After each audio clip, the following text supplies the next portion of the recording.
Hey guys, welcome to the channel. As you see in the thumbnail, what if Ichigo get Aizen's soul and get new KYOKA Suigetsu as Zanpakyo? Before I start, please do support for more awesome content, and subscribe my channel and like this video. Go support and follow the stringed man for writing that awesome fanfic, and also make sure to comment on this story. Link in the description. Ichigo yawned as he finally got out of bed.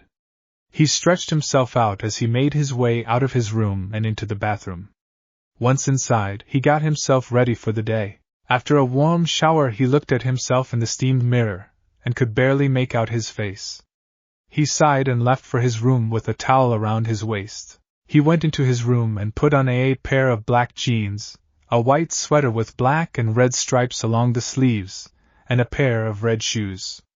Ichigo went downstairs and sat at the dining table like always. "Good morning, Ichigo," Yuzu said from the kitchen when she saw his orange hair through the steam from the pot she was cooking from. "Morning, Yuzu," Ichigo said to her with a smile. Karen was sitting across from her brother, and watching the TV talk about the weather. She glanced over at Ichigo briefly and said, "Hey Ichigo." "Good morning." "Hey Karen," Ichigo said while he placed his hands on under his chin, and watched the news as well. Fortunately for Ichigo, his dad was out on a business trip and would be gone for a few weeks, so no surprise wake attacks at least. For 13 months, Ichigo would go about his day from going to school to going to where he worked odd jobs for his boss and then back home. It was almost like perfect clockwork for him, and the thing that he could never shake or get over after 13 months later was the fact that none of his friends from the Soul Society ever visited him. He assumed that they wanted him to move on with his life and forget about the dangers of the spiritual world, but the least they could do was at least come by and say hi every once in a while. Yuzu finished making breakfast and passed it out to the two. After a good 10 minutes of sitting there eating and watching the news, Ichigo finished and got up to leave. Today was one of the rare Saturdays that Ichigo had no work to do. Ikumi was feeling strangely generous today and gave Ichigo his first day off in 3 weeks, so Ichigo decided to just walk around town for a while. As he walked along the street, Ichigo's thoughts went back to how everything was before he lost his powers. He would never admit it to anyone, but he actually heavily enjoyed what he did. He loved protecting his friends and family, and he loved flying around high in the sky slaying hollows and helping souls cross over. He loved every bit of it. As Ichigo was lost in his thoughts at that time, he wasn't paying attention to where he was going and soon found his way in the forest. Once he realized where he was, he sighed to himself. "Damn it," he whispered as he turned around and tried to find his way back. Unfortunately for Ichigo, he was kinda lost at this point. "Great," he thought to himself as he just walked on. "First I space out, then I get myself lost. I'm a mess right now." For a few minutes Ichigo walked until he just decided to stop and rest for a bit. He leaned up against the tree and looked up into the sky as he wondered just what he should do to quell this growing despair within his soul. He thought for a moment until he felt something strange in the air. He looked around and wondered if it was a spiritual being or just his mind playing tricks on him. As quickly as the presence was there, it quickly left. Ichigo shrugged it off and went back to his thoughts, until he heard a faint scream in the distance. "What the hell?" Ichigo said as he ran over to help whoever it was in need of it. As he got closer to where he heard the screaming, it was getting louder and more distinct. It was a female voice from how high-pitched it was, and she sounded like she was in extreme amounts of pain, almost like she was being tortured by something, or someone. Ichigo kicked into high gear when the screaming suddenly stopped. He went where it was loudest last before it stopped, a large clearing. He looked around and hoped that whoever it was that they were alright for now at least. "Hey! Where are you?" Ichigo shouted out and hoped that he got any kind of response whatsoever. After looking around and not seeing a single person within sight, Ichigo started to panic. If he couldn't even help some innocent girl from whatever it was that was hurting her, then what good is he now in his current state? Ichigo looked and looked until he finally heard a faint cry off in the distance of the clearing. He ran as fast as his legs could carry him and arrived to where the cry was, and to his absolute surprise it wasn't a girl that was crying, it was a Zanpakyo. Ichigo slowly approached it, and noticed that it was entangled in vines and covered in leaves and growing grass. He knelt down to it and got a very good look at the handle. The green wrappings and diamond-like guard reminded him of one other Zanpakyo he clashed with long ago. That was when his eyes widened in horror, as he remembered exactly whose Zanpakyo this belonged to. Why, Ichigo stammered. Aizen's Zanpakyo. Almost as if she heard him, Aizen's Zanpakyo spoke to Ichigo in a pleading voice. Please help me. It hurts. It hurts so much. I can't take the pain anymore. Please. Ichigo couldn't believe what he was hearing. Aizen was a fearless and crazed madman who would do anything to get what he wanted in the end, but his Zanpakyo seemed terrified of whatever it was that was hurting her.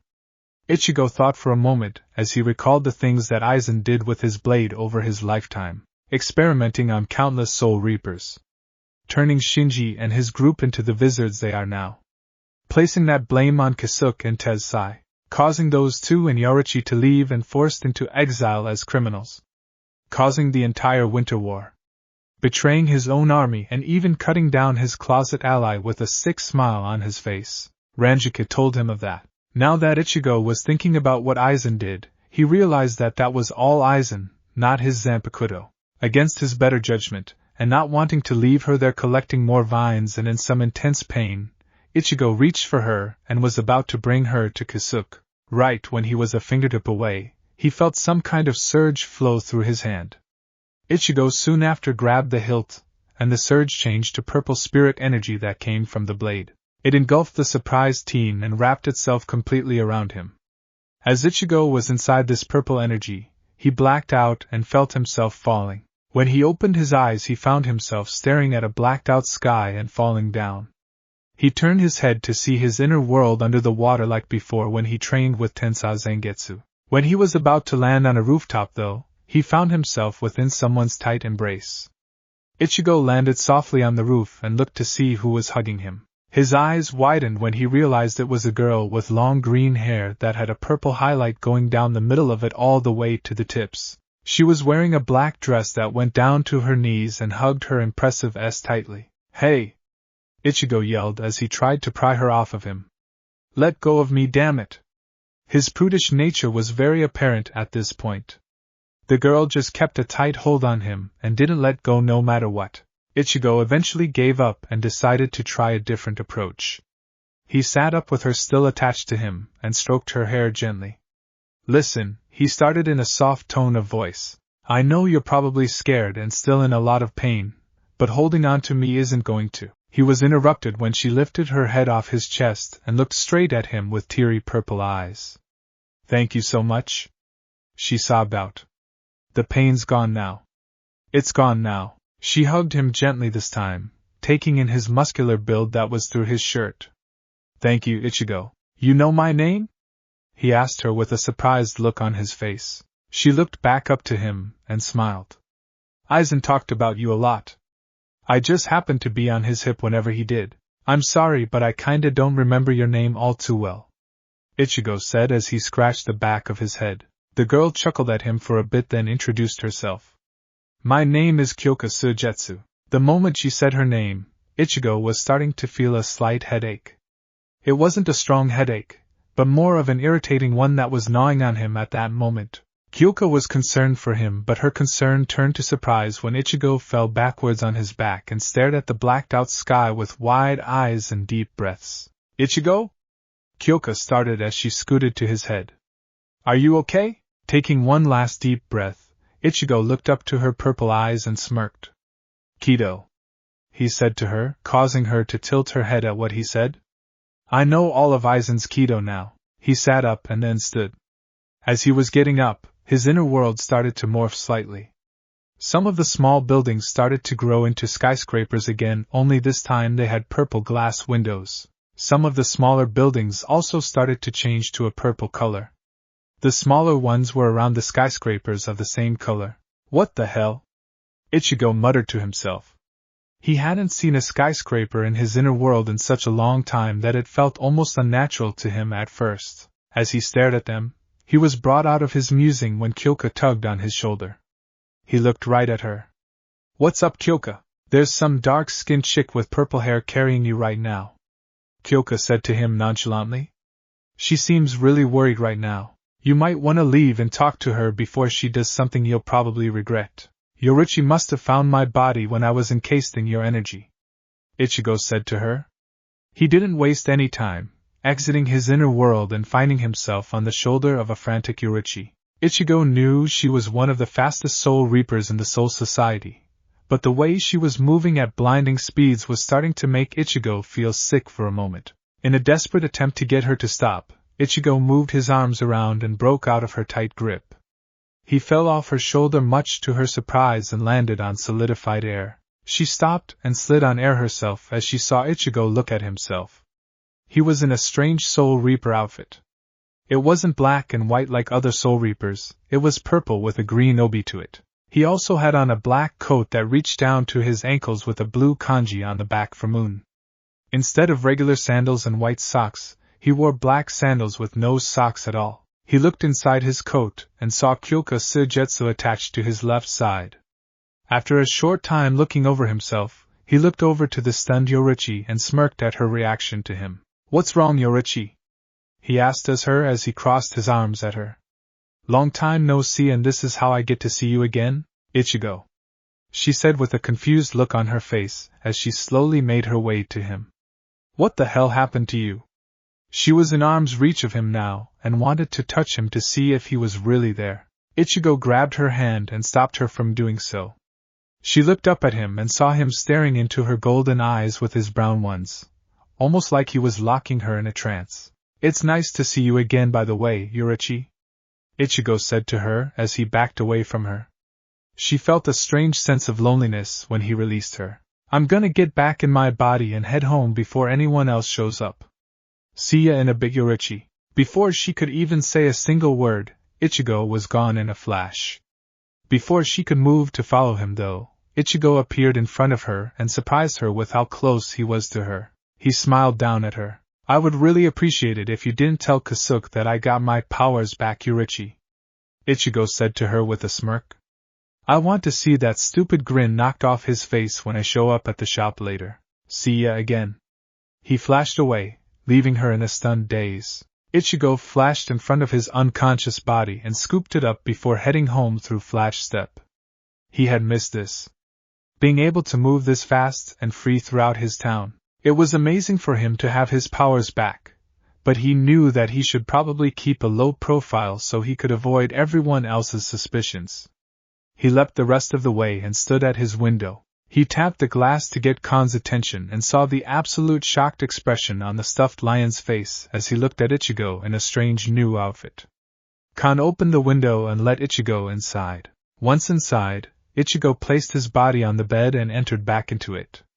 When he opened his eyes up and could still feel spiritual beings outside in the city, he smiled. He really did have all of his powers back now, and now it was time to see Kisuke to find out how he did it in the first place. "Khan," Ichigo said to the still shocked Mod Soul. "I'm heading to Kisuke's for a bit.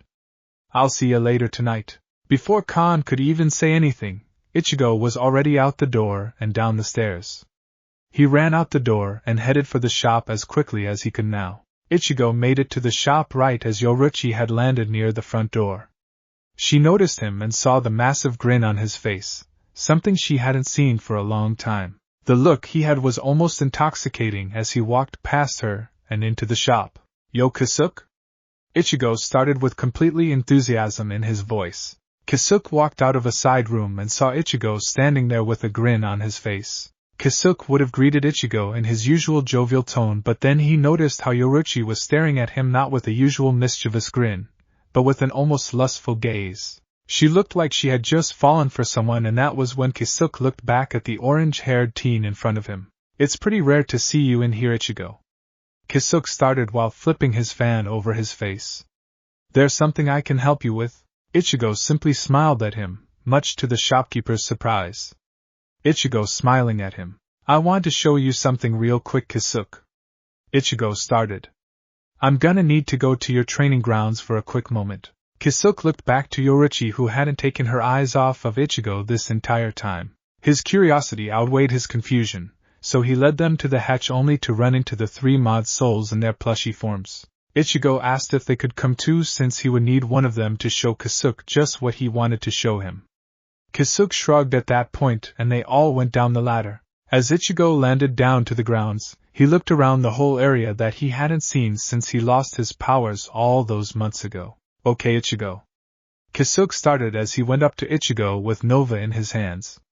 He poked the plushie in the head with his cane to take out the pill and handed it to Ichigo. Whatever it is that you want to show me, and whatever it is that has Yoruichi acting like a boy-obsessed schoolgirl, please do. Ichigo nodded and popped the pill in his mouth. His soul left his body and both Kisuke and the two other plushies were in complete shock. Nova, in Ichigo's body, turned around and was in similar shock as well. Ichigo stood there in some kind of Soul Reaper outfit, and a strange spirit energy to himself. Ichigo saw the looks he was getting and couldn't help but grin again. Kisuke was at a complete loss for words as he dropped his fan and stared at Ichigo's new form. The shopkeeper had no idea what to think right now as he continued to stare at the orange-haired teen in his new Soul Reaper form. He was so caught up in this situation until he noticed the all-too-familiar Zanpakyo on under Ichigo's coat. Ichigo. He started as he slowly walked up to the boy. How did you get your powers back? Or more specifically, how did you get any powers back? Ichigo noticed that Kisuke was staring at his new Zanpakyo and decided to humor the former Soul Reaper captain. He unsheathed his blade and shocked both Kisuke and Yoruichi at what he was holding. I got these powers when I grabbed KYOKA SUIGETSU, Ichigo said in a nonchalant way. He held her horizontally in front of him and smirked again. I don't know how I got my powers back, but I know that when KYOKA told me her name, I somehow acquired every single skill Aizen had. Kidos and all. Well then? Kisuke started as he unsheathed his cane and changed it to his Zanpakyo. He put back on his jovial expression, while hiding his confusion and intrigue as he got into fighting stance. Let's see if that's true or not. In a flash, Kisuke was gone. He reappeared behind Ichigo, but before he could go for an attack, Ichigo disappeared as well. Kisuke was surprised by his new speed and even more surprised when he had to block an overhead strike from Ichigo. The force and strength of the attack reminded him of the time he, Yoruichi and Isshin fought Aizen in the war, but with Ichigo's intense strength, it felt amplified. The force of the attack knocked Kisuke back and made him stumble, leaving himself open for what Ichigo did next. Heido 33, Sokatsui! Ichigo yelled out as he fired the blue fire at the unsuspecting shopkeeper. Just before Kisuke could defend himself or use his own Zanpakyo, the fire dispersed much to his surprise. When it did, Ichigo was standing in front of him with KYOKA mere centimeters away from his face. Ichigo smirked and pulled away. He sheathed his blade and crossed his arms to the confused former captain. That was, Kisuke started as he regained himself. Unexpected. I don't think I've ever seen Aizen do anything like that before. KYOKA told me to. Ichigo started. She said that she would tell Aizen to do that himself, but he would never listen to her anymore. Ichigo. Kisuke started as he placed a hand on the teen's shoulder and looked at him seriously. I don't know how you did this, or how it happened, but you've got to keep this to yourself for now. I figured as much. Ichigo started. If the Soul Society were to figure out that I somehow got my powers back and had Aizen's Zanpakyo now, the Central 46 would most likely think I'm some sort of traitor or something. Knowing them, they would probably just have me executed instead of having me return to my position as a substitute Soul Reaper. Kisuke was surprised at how much Ichigo thought this through. Either that, or KYOKA SUIGETSU was helping him in some form or fashion. He would have to watch Ichigo intently from now on. Ichigo smirked at the shopkeeper and nodded to him. This got Kisuke's attention, and Ichigo turned to leave. Before he did, he grabbed Nova's plushie and pulled Nova along with him. I'm just gonna borrow him since I don't trust Kon with my body anymore, Ichigo said from over his shoulder. Before anyone could protest, Ichigo had already flashed up the ladder with Nova and had already left for home. A week and a half passed and Ichigo has kept a very great low profile from the Soul Society. He made sure not to tell his friends either so they wouldn't have to get involved with anything that happens. KYOKA taught him how to truly hide and mask his spirit energy so no one could sense him, especially Yuri. Ichigo had also learned a lot from KYOKA about why Aizen did what he did in the first place. It was crazy, yes, but it sort of made sense in a way. Wanting to bring order, and some kind of peace between two factions constantly at war was noble. It was just his methods that were truly unforgivable. Ichigo found himself talking with her a lot during the day. He would even talk to her during class when everything was boring him. Since she was connected to his soul now, she could tell what his emotions were no matter what he was doing. KYOKA proved to be a very perverted spirit as well whenever she would show an illusion of a girl without any clothes on. And it was always when he was talking to said girls. It took him some time, but he was eventually able to distinguish reality from illusion and actually got used to seeing the girls. Today was just another average day for Ichigo. He woke up and stretched himself out before heading to the bathroom to get ready for the day. He got dressed in his room and went downstairs. After he ate breakfast, he went out to head to school only to find a familiar face waiting for him outside the door. Ichigo was a little surprised to see the dark-skinned woman sitting outside near the door. Yoruichi looked up at him with an uncharacteristic look of nervousness on her face. She stood up and made her way to Ichigo. "Yoruichi?" Ichigo started with a confused tone in his voice. "What's up? How long have you been sitting there?" Yoruichi stopped right in front of him and looked deep into his eyes. "About half an hour. I need to talk to you, Ichigo," she said with a nervous tone to her voice. "Okay. Come on," Ichigo said as he grabbed her by the hand and walked along with her in tow. "Ichigo?" she said in surprise. "We can walk and talk on my way to school," he said as he pulled her close to his side. Ichigo didn't notice, but the closeness of the two was making Yoruichi blush madly. "So, you gonna talk to me or not?" Yoruichi shook her head to regain herself and took a breath. "Ichigo, how long do you plan on keeping this power a secret from the Soul Society?" "Don't know. Just know that I'll need to tell them when the timing is just right. Otherwise they're gonna probably throw me in the maggot's nest or try and execute me." Both of those answers made Yoruichi's sweat drop at the thought of him being away. This was the first time she had mustered up the courage to approach Ichigo ever since he got this power. She noticed that he had changed drastically this past week and a half, and she was really enjoying this side of him that was more upbeat, less of a prude, more talkative to others, more caring. And for some strange reason she kept getting a mental image of him when they were in the hot springs together a long time ago.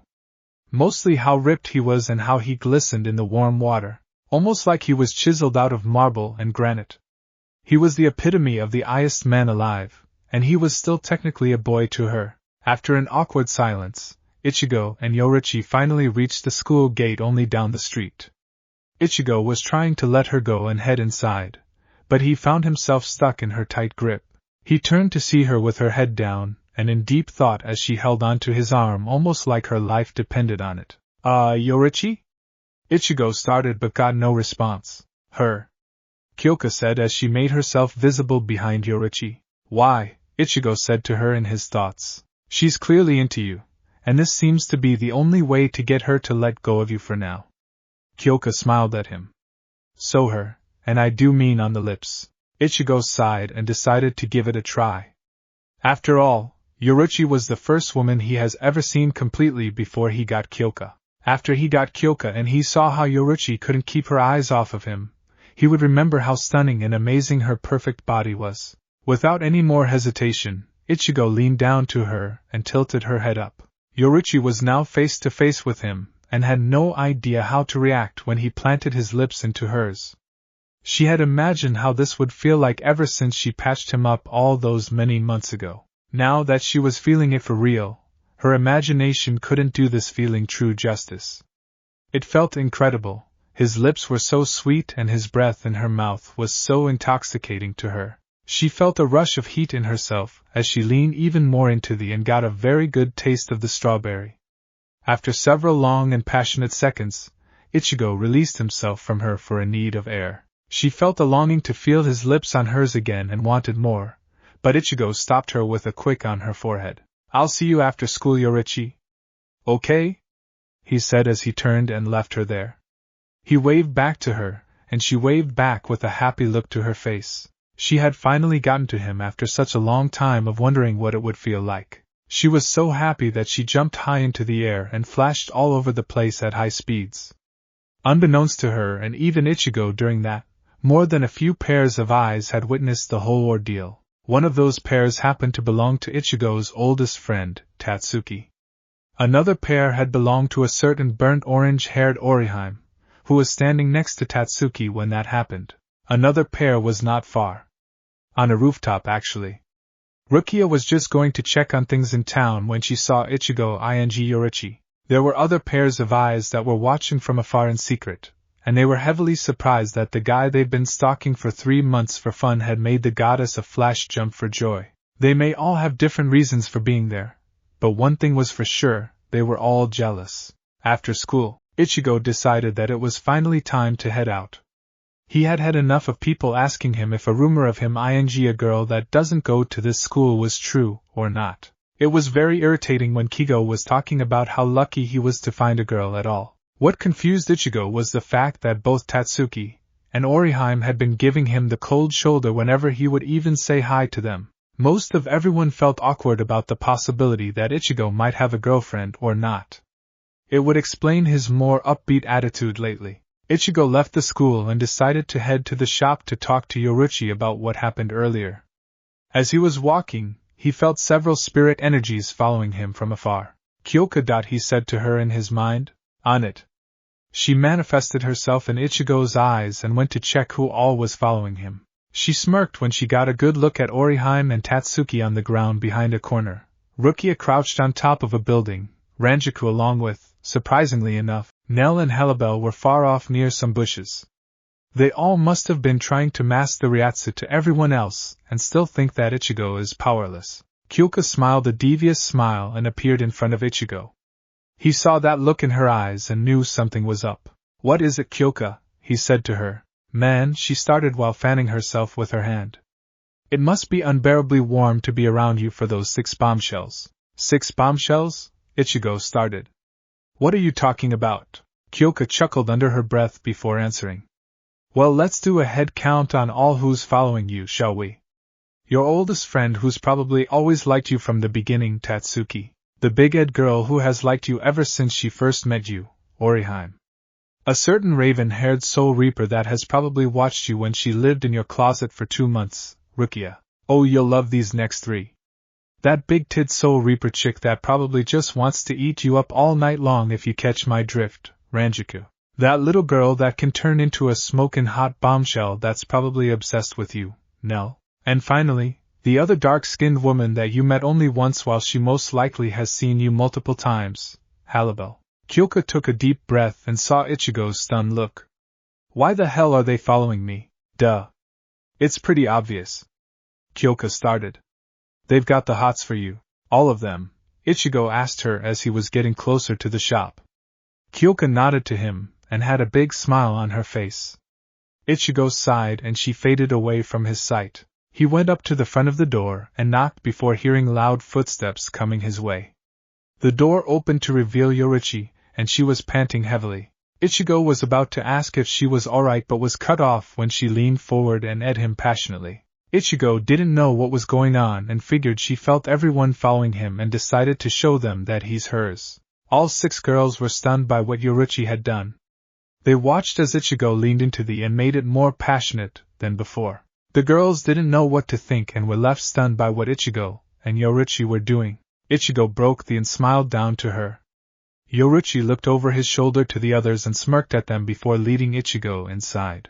After a few stunned seconds from them all, there was definitely jealousy in the air as every single one of them, with exception of Orihime, all had the same collective thought. That bitch has my strawberry. When Yoruichi pulled Ichigo into the shop and shut the door, the other 6 girls were left in their areas to ponder exactly what was going on right now.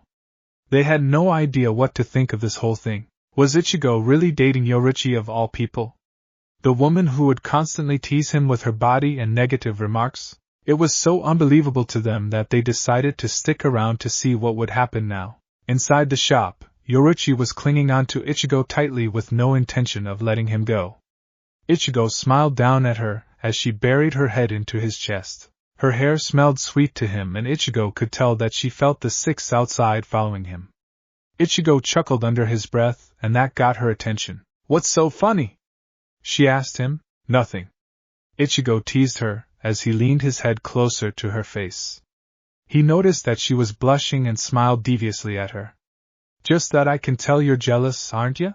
Yoruichi went wide-eyed and looked away for a moment in embarrassment. Had it been that obvious? She was going to say something to retort, but was stopped when Ichigo captured her lips into his. Yoruichi was surprised, but accepted the and moaned into it. When they parted for air, Ichigo could tell that she was flustered. I'm gonna head to work in a bit, he said to her. Don't want to give Ikumi any reason to hunt me down and drag me off with her again. Yoruichi perked at what he said. What do you mean again? Ichigo could tell that she was not happy with her strawberry being dragged off by another woman, despite the fact he could never do anything about it before. Ichigo smiled down to her, then at her forehead. He let her go and went for the door. Before he opened it, he turned back to her. It's a long story with that. I'll tell you later. Oh, and one more thing. Yoruichi raised a brow at what he was going to say. Make sure you don't hurt any of them for having a crush on me. I might actually like the extra company. He smiled at her flustered and blushing face. I'll see you tonight. Before she could retort, Ichigo had already left the shop and started walking along. Orihime and Tatsuki had to hide the hardest out of the six since they were still human. As Ichigo walked past all of them and kept up the facade of not having his powers, they all saw the smile on his face as he passed them. As Ichigo passed them, he couldn't tell from their faces if they were all shocked that he was with Yoruichi, or pissed that he was leaving her with a smile on his face. A few hours later, after a long day of working odd jobs and getting crap from Ikumi as usual, Ichigo was on his way back home. Since today was Friday, Ichigo knew he would be free to hang out with Yoruichi tomorrow, unless something unexpected happened. Needless to say, something unexpected happened right in front of him. A senkaman opened in front of him and alerted Ichigo. He may not have any way to get out of his normal body right now, but KYOKA did teach him how to manipulate Ryatsu in the air to attack in his normal body. It was risky and would instantly draw attention to him sooner rather than later. Ichigo stood his ground but was completely shocked when a girl with short green hair and just a cloth covering her fell down from the senkaman. She was clearly unconscious, and from the subtle bruises on some of her exposed skin, it looked like she was beaten brutally. What the hell? Ichigo started before he felt incoming energies. Against his better judgment, he picked up the girl and ran away from where the senkaman had opened from. He rounded a corner and stood there until he saw Ranjaku and Rukia flash to where the senkaman had originally opened. They looked around and saw nothing before feeling a hollow presence and flashing toward that. Ichigo let out a sigh of relief when they left and looked down to the girl in his arms. Don't know who you are, but I get a feeling that if they find you, a lot of bad will happen. Ichigo ran back to his home and was relieved when he remembered that everyone was off on some medical trip or something. He went inside and went to his room, where he placed the girl on his bed. Khan got one good look at her and immediately tried to jump on top of the unconscious girl. Nova used his powers of portals at the last second and sent Khan outside. Thanks, Nova, Ichigo said to the mod soul. Nova nodded. So who is this Ichigo? Don't know. But I'm gonna find out later, Ichigo said as he went to his closet to change clothes. He changed in a pair of black jeans with a chain going from the belt buckle to his right pocket. He put on a red t-shirt and put on a short-sleeved white jacket over it. He looked back over to Nova. You have my number, Nova. If anything happens with her, call me right away. All right? Nova nodded to him again and watched as Ichigo left the room. Oh yeah, before I forget, Ichigo said before going to her and using a healing Kido on the girl. It wasn't good enough to fully heal her, but it would have to do for now. When he finished, he left the room. Ichigo walked out of the house and made his way back to the shop.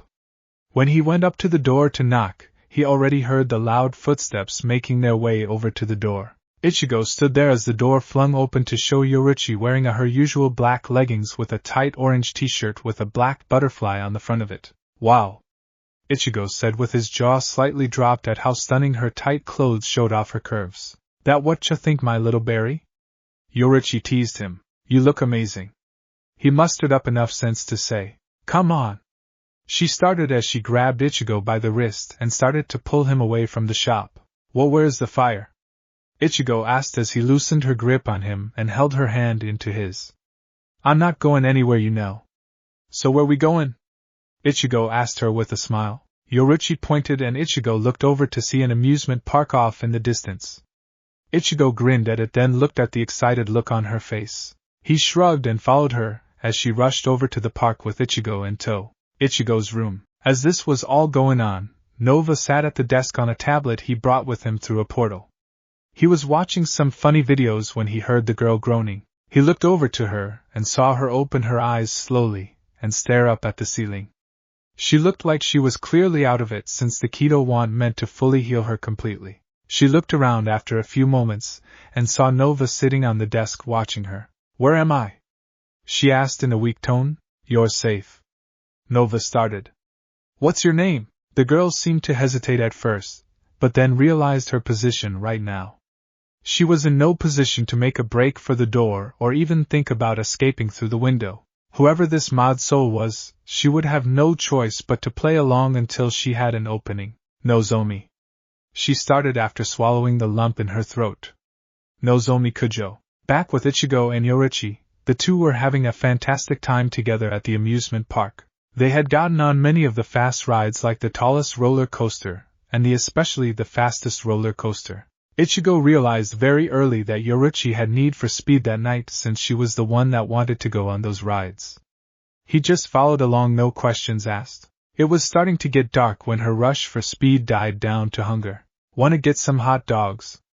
"I'll buy you some," Ichigo asked her as they walked along a path hand in hand. Yoruichi smiled at him and nodded. "Well, aren't you being the chivalrous type, my little berry?" she teased him. Ichigo had grown used to her teases and knew the best way to get back at her.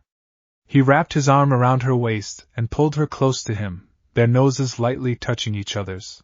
Yoruichi blushed madly at the close contact, and Ichigo smiled at her as he pecked her on the cheek. "I guess chivalry really isn't dead with me then," he whispered in her ear, which sent shivers down her spine. He let her go as they continued to walk for the nearest concession stand serving hot dogs. Ichigo paid for them like he said he would, and the two walked over to a bench looking over a lake that was in the center of the park. They sat next to each other, and Yoruichi leaned her head onto his shoulder while they ate. They sat in silence, and watched the calm lake move gently with the slow breeze. It was peaceful and calming to the two so much that they didn't even realize that they had been tailed for the entire date up to this point. The six women had found each other not too long after Ichigo left the shop earlier that day. They had all expressed why they felt they deserved to be with Ichigo more so than Yoruichi did, and it only made things worse when they saw Ichigo and Yoruichi headed to the amusement park on what they assumed was a date. The six were absolutely livid when they saw those two walking hand in hand and wanted to do something. Since Ichigo couldn't see most of them, they decided to stick close together and watch them from a distance. They all watched as the two sat down on a bench and watched the lake in silence. It did look very romantic, especially with someone like Ichigo. It would have stayed romantic if it wasn't for a sudden spiritual pressure that flared up out of nowhere. Both the six women and Yoruichi took notice to this. Ichigo did as well, but wanted to make sure that no one noticed him. Yoruichi and the girls turned to the Ferris wheel and spotted several familiar individuals above it. Among those individuals were Ikaku, Yumichika, Toshiro, Shuhei, and the last two confused them to no extent, Ranjaku and Rukia. Yoruichi stood up quickly as she noticed the group of six that had been following them all night, and the group of six that stood atop the Ferris wheel. Ichigo noticed them too and couldn't hide his shock whatsoever. Rukia and Ranjaku flashed into the air and were absolutely shocked at who they were seeing. "So that's what I'm supposed to look like?" The Ranjaku above the Ferris wheel started as her eyes had an electric blue shine to them. She sighed. "Well, I guess I should have expected this. An ugly original who I should just get rid of." Blue Ranjaku drew her sword and disappeared before either Ranjaku or Rukia could react. She appeared in front of her original, and before she could get off a horizontal slash on her, Rukia was able to barely deflect her with her sword. Both Rukia and Ranjaku were forced back by the double's intense force. They skidded to a stop in mid-air and were surprised by how strong she was. "You okay, Ranjaku?" Rukia asked the stunned lieutenant. "Yeah." Ranjaku hesitated as she drew her Heiniko and took her stance. "Just what in the hell are these people? That's just simple." The blue Ikaku started as he stood next to blue Ranjaku. He had his spear resting on his shoulders and had a battle-hungry grin on his face. We're called Reigai. Blue Toshiro started as he flashed next to the two along with the other two. We would explain, but there's no point in explaining to two dead women. He drew his blade along with the rest and they took their stances. Ranjaku and Rukia were nervous, but that changed when both Halibel and Nelio sonitoed up next to them for support. This didn't affect the six in front of them at all as they started their assault. Back down below, Yoruichi and Ichigo looked on in surprise and almost horror as the imposters were fighting the four high above and gaining the upper hand. They watched as the imposter group focused on teaming on a single individual, and keeping that one at bay. Since the girls at a number disadvantage, Yoruichi was debating on helping them, or not to even the odds. You should go, Ichigo said, getting her attention. She looked into his eyes and saw the seriousness she expected from Ichigo in the past replaced by a soft look that reassured her. I'll be fine. You go up there and show those guys just how strong you are, Yoruichi. She smirked at him, then flashed high above just in time to deliver a devastating kick to Shuhei. This action forced the imposters to regroup and reassess the situation. Well, would you look at that? Yoruichi started with her usual smirk and crossed arms. Not so tough now when it's almost an even fight, huh, Yoruichi Shihoin? Blue Toshiro started in an agitated tone. Didn't expect you to show up. Why exactly are you here? Well, I could ask the same for these four. She pointed at them and they started to look down to Ichigo, who was looking around the sky. But I already know that. So I'll ask the obvious. Just what the hell are you, and why are you here? Her grin left her, and she asked them that question in a serious tone. Toshiro was about to answer her, but a new voice stopped him. Not here, Hitsugaya. He doesn't want them to know just yet. Both groups looked over and saw Blue Soifan standing there with her lieutenant standing behind her. They flashed with the imposters and stared the five down. Blue Soifan smirked at her former mentor's shocked face. Now that we're here, Hitsugaya, we can focus on finding the target. Blue Soifan said to him. Understood. Blue Toshiro started as he sheathed his sword. He turned to the rest as he and Blue Soifan turned away. Take care of them, and don't hold back. With those words, both he and Blue Soifan flashed away. The rest of the group rushed at the five and continued to do battle with them. They tried to separate them and succeeded in that aspect by separating Yoruichi from the rest. She was the biggest threat at the moment, at least till the two Arrancar release, that is. Ichigo watched from below as the five were being tested by the imposters and starting to take heavy damage. He wanted to help them but knew that once they found out about him, that they would inform the others, and who knew what the reaction would be like back in Soul Society. Ichigo continued to watch as the girls were starting to get tired and it was starting to become obvious that Halibel and Nelio would have to use their release forms soon. But right when they were about to, Blue Yumichika had used his Zanpakyo to ensnare them in some kind of blue branches. They couldn't move and now Ichigo was getting worried. He looked over and saw Rukia panting heavily along with Ranjaku as they stared at the unmoved blue Ikaku in his bankai. They looked exhausted from what Ichigo could tell. Even with their shurikais they stood no chance against the bankai. Ichigo looked over to his girlfriend and saw her being teamed on by Blue Shuhei, Ranjaku, Rukia and Omida. She had activated her shunko not too long ago, and was still having a difficult time handling the four. I can't just sit here and let them get killed like this, Ichigo said in frustration as he clenched his hands into fists. Then how about you show them and everyone else just what you can do now? KYOKA said as she manifested herself in front of Ichigo.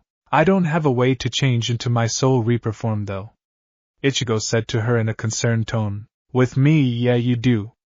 She touched his chest and pushed her arm into him.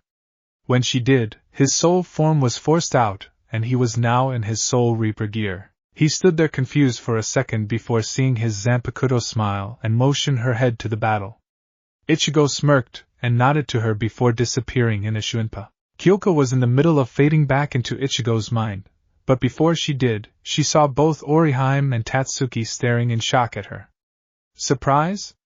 I guess, she said right before she faded completely. Back above, the imposters were getting ready to finish the five, until they felt a strange spirit energy completely crush them all. Before any of the imposters could do anything, a purple blur flew past them and scooped up Yoruichi. The blur moved to Yumichika and sliced through the branches, releasing the two Arrancar beauties. The blur's final stop was in front of Blue Ikaku. Everyone stopped and stared at the head of Orange as he stood there on solidified air and held Yoruichi with one arm while the other had a Zanpakyo. The girls couldn't stop staring as the strangely dressed Soul Reaper was Ichigo. Well, this is definitely not the way I wanted to get back in the game, but... He set Yoruichi down on solid air and ate her on the forehead. He pointed his blade to the imposters and smirked at them. You guys ruined our date and hurt my girlfriend, and that's gonna cost ya. Blue Ikaku was grinning madly as he twirled his huge bankai in the air. Don't know how you got your powers back, Ichigo, but I'm gonna enjoy killing Y. Before he could finish his sentence, Ichigo shocked everyone by firing a Sokatsui right into Blue Ikaku's chest. The blast went clean through the imposter's chest, and he turned into dust. Everyone was completely shocked when he did that, and the imposters started to back away. Well, Ichigo started as he looked back to the rest of the imposters and smiled to them. Who's next? The imposters wasted no time opening a Senkamen and retreating back to wherever they were stationed at in the Soul Society. Ichigo chuckled under his breath and sheathed his blade before turning to the girls. They were staring at him with wide eyes and he couldn't help but smile at them. After sheathing his sword in its place and covering it with his coat, Ichigo smirked at them and flashed back to his down body. Orihime and Tatsuki had already made sure regular people didn't try to call an ambulance on him by saying he passed out and was alright. When he flashed in front of them, they were initially startled but calmed down when Ichigo smiled to them. Well, you too. He started with a grin as he crossed his arms. I know y'all care about me deeply, but I'm gonna need my body back now. Both Orihime and Tatsuki blushed madly as they moved his body to him.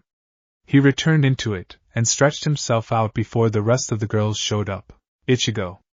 Rukia started in an upset tone as she walked up to him. Hey Rukia. Long time, no see, huh? Ichigo said in an upbeat tone. Rukia stopped in front of him and seethed for a moment before punching him in the face. Ow. What the hell did you do that for, damn it? Ichigo shouted at her. That was for fooling us into thinking you were still normal. She shouted right back to him. Suddenly and without warning, Nilil jumped over to him and hugged him tightly. And this is my way of saying hi, Ichigo. She yelled out as she squeezed hard around his neck. Yoruichi noticed that Ichigo wasn't forcing her impressive off of him and flashed in between the two. She separated them and placed her elbow on his shoulder. Just for disclosure, ladies. She started in a serious tone. Ichigo is mine, not yours. The other girls started to get a little heated at what the goddess of Flash just declared. They all glared at her and her devious grin while Ichigo simply smiled and chuckled under his breath so they couldn't hear him. Before they could all get into the whole Ichigo is mine debate, the other girls realized that there was still one unanswered question that needed to be addressed right now. They all stopped their arguing and turned to Ichigo. He looked at them with a grin and figured out what they were about to ask him, so he held up his hand and pointed behind them. They turned and went wide-eyed in shock as they saw the green-haired girl standing there smiling at them. Everyone. Ichigo started, getting their attention as KYOKA walked over and stood next to Ichigo. This is my new Zanpakyo that I got almost 2 weeks ago. This is KYOKA SUIGETSU. Other than Yoruichi, who already knew, the other girls froze at hearing the name of the Zanpakyo spirit standing right next to the teen. And what makes it worse for them, they had even more competition. As everyone stood there shocked at what Ichigo had told them, Ichigo's phone went off. He took it out of his pocket and saw that it was from Nova. KYOKA had vanished when he answered it. I'm gonna assume that she's awake right now and that's why you're calling me Nova. Ichigo answered. This immediately caught their attention when Ichigo said she's awake. Seeing their very concerned faces, Ichigo put his phone on speaker so everyone could hear. Yeah. But she's kind of freaking out over some very high spirit energies that appeared not too long ago. Nova started from the other end of the line. Just what exactly was going on out there, Ichigo? Not really sure, but I'm heading back. And Ichigo stopped himself and looked to the girls. He smiled and continued. Actually, we're on our way over right now. The girls were a little confused by what he said and watched as he ended the call. So Ichigo. Ranjiku started in an almost smuggish tone. Who exactly is she that you were talking about? Ichigo could tell that really caught everyone by total surprise. He could see how upset they all seemed and explained without it sounding too weird. Well, to put it simply, me and Nova were on our way back to my place when a senkaman opened up and this girl fell through it. Ichigo explained rather plainly. Didn't really know what to do, so I took her back to my place, laid her on my bed, placed a healing keto on her, then left her with Nova. Told him to call me when she wakes up. So that was the disturbance we felt beforehand. Rukia said as she remembered her and Ranjuku checking that out only to find nothing. Yeah, that was her. Ichigo continued as he started to walk, but before he even took 2 steps, he turned to the girls with a devious grin and said, "Oh yeah, she was also 2 by the way." Every single one of them had a look of either shock, clear jealousy that Ichigo touched a girl before he touched any of them, or complete rage. Ichigo chuckled and walked on followed by the girls. They walked in silence until they were finally at his house. Ichigo opened the door for them and they all proceeded on, and hurried up to Ichigo's room. Ichigo decided to just let this whole thing play out, so he didn't bother to rush up and calm the storm. He slowly made his way up and could feel the tension and uneasiness when he approached his room. He walked in to see the girls crowding around his bed and the girl as she covered herself up and huddled into the corner. She looked terrified at the multiple people she didn't know crowding around her, and Ichigo could tell in her violet eyes that she was simply scared and confused. Deciding that now was the best time to intervene, Ichigo went over to Nova, who was on top of the desk. "When did she wake up, Nova?" Ichigo asked, getting everyone's attention. The small plushie thought about for a few seconds, then answered. "About 10 minutes ago, give or take. The exact time the fakes attacked us." Rukia started first. "And they did seem to be looking for someone. Then that must mean they were looking for someone who was running away." Ichigo started as he scratched the back of his head. He looked at the girl and sighed. "So what's your name anyway, and why exactly are those fakes looking for you?" The girl swallowed the lump in her throat and answered to the best of her abilities. "My name is Nozomi Kujo, and I think they're trying to drag me back to him." "Who exactly is he?" Yoruichi asked her, crossing her arms. Nozomi was silent for a few seconds before the looks of frustration and almost rage on the girls' faces started to scare her. She looked away out of fear and closed her eyes to drown out her oncoming panic until something happened. And that something was Ichigo. "Okay, that's enough of the whole intimidation thing, ladies." He started getting their attention as he started to shove them all out of his room. "If you're all gonna act like that, then cool off outside." With those last words, and all 7 girls looking either dumbstruck at his boldness of shoving them aside or what looked like jealousy for him wanting to talk to her alone, Ichigo closed the door and placed a restrictive barrier around his whole room. "Sorry about that." He started after he finished and walked over to Nozomi. "Didn't think they'd be that jealous right out of the gate. So, who exactly is this guy that wants you so badly?" Nozomi looked at the teen in front of her and noticed an alluring aura about him. He wasn't forceful like the girls had been a second ago, but he wasn't going to pamper her with beating around the bush. His straightforwardness had her drawn to him, and wanting to answer his question almost without a second's thought. "His name is Kageroza Inaba." Nozomi started as she looked down to the bed. "He's probably sending more of his Reigai to capture me as we speak. He needs me to complete his plan of destroying the Soul Society." She looked up and blushed heavily when she saw that Ichigo was now sitting next to her on the bed. The close proximity made her look away from him once more. "So this Kageroza guy is gonna keep sending more of these Reigai things till he gets you, huh?" Ichigo started as he rubbed his chin. "Well, if that's the case, then I guess you'll have to stay here for the time being." Nozomi looked back at the teen with an absolutely shocked expression. Her blush grew after she heard his words and she couldn't even comprehend what else he was talking about at that point. "So I guess that settles that." Ichigo finished as he stood back up and snapped his fingers. The barrier around his room dissipated and he went for the door. Before he opened it, he turned back to Nova, who was still sitting on the desk, and said, "I'm gonna go and tell the others about our guest and just what exactly is going on. You keep her company until I get back. I have some old jerseys in my closet." He started while looking to Nozomi. "You're welcome to wear one if you like." Nozomi continued to blush but nodded her head nonetheless. Ichigo left the room and went over to the stairs where he could hear a very interesting conversation about himself. "I don't trust her at all." He heard Tatsuki's voice first. She sounded very upset about this whole thing. "Why exactly?" Ranjiku started as if she was about to start teasing the teenager. Is it because she seems suspicious, or you don't like the fact that she's in his bed all alone with him and she's? Tatsuki blushed and looked away. Not only that, but she's up there with my boyfriend in a strong keto barrier. Yoruichi added on, putting emphasis on the my part.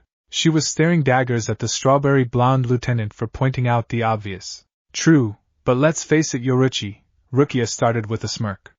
He only got with you because you love to flaunt around in the nude more than any woman should. At least I have something to flaunt, flat chest.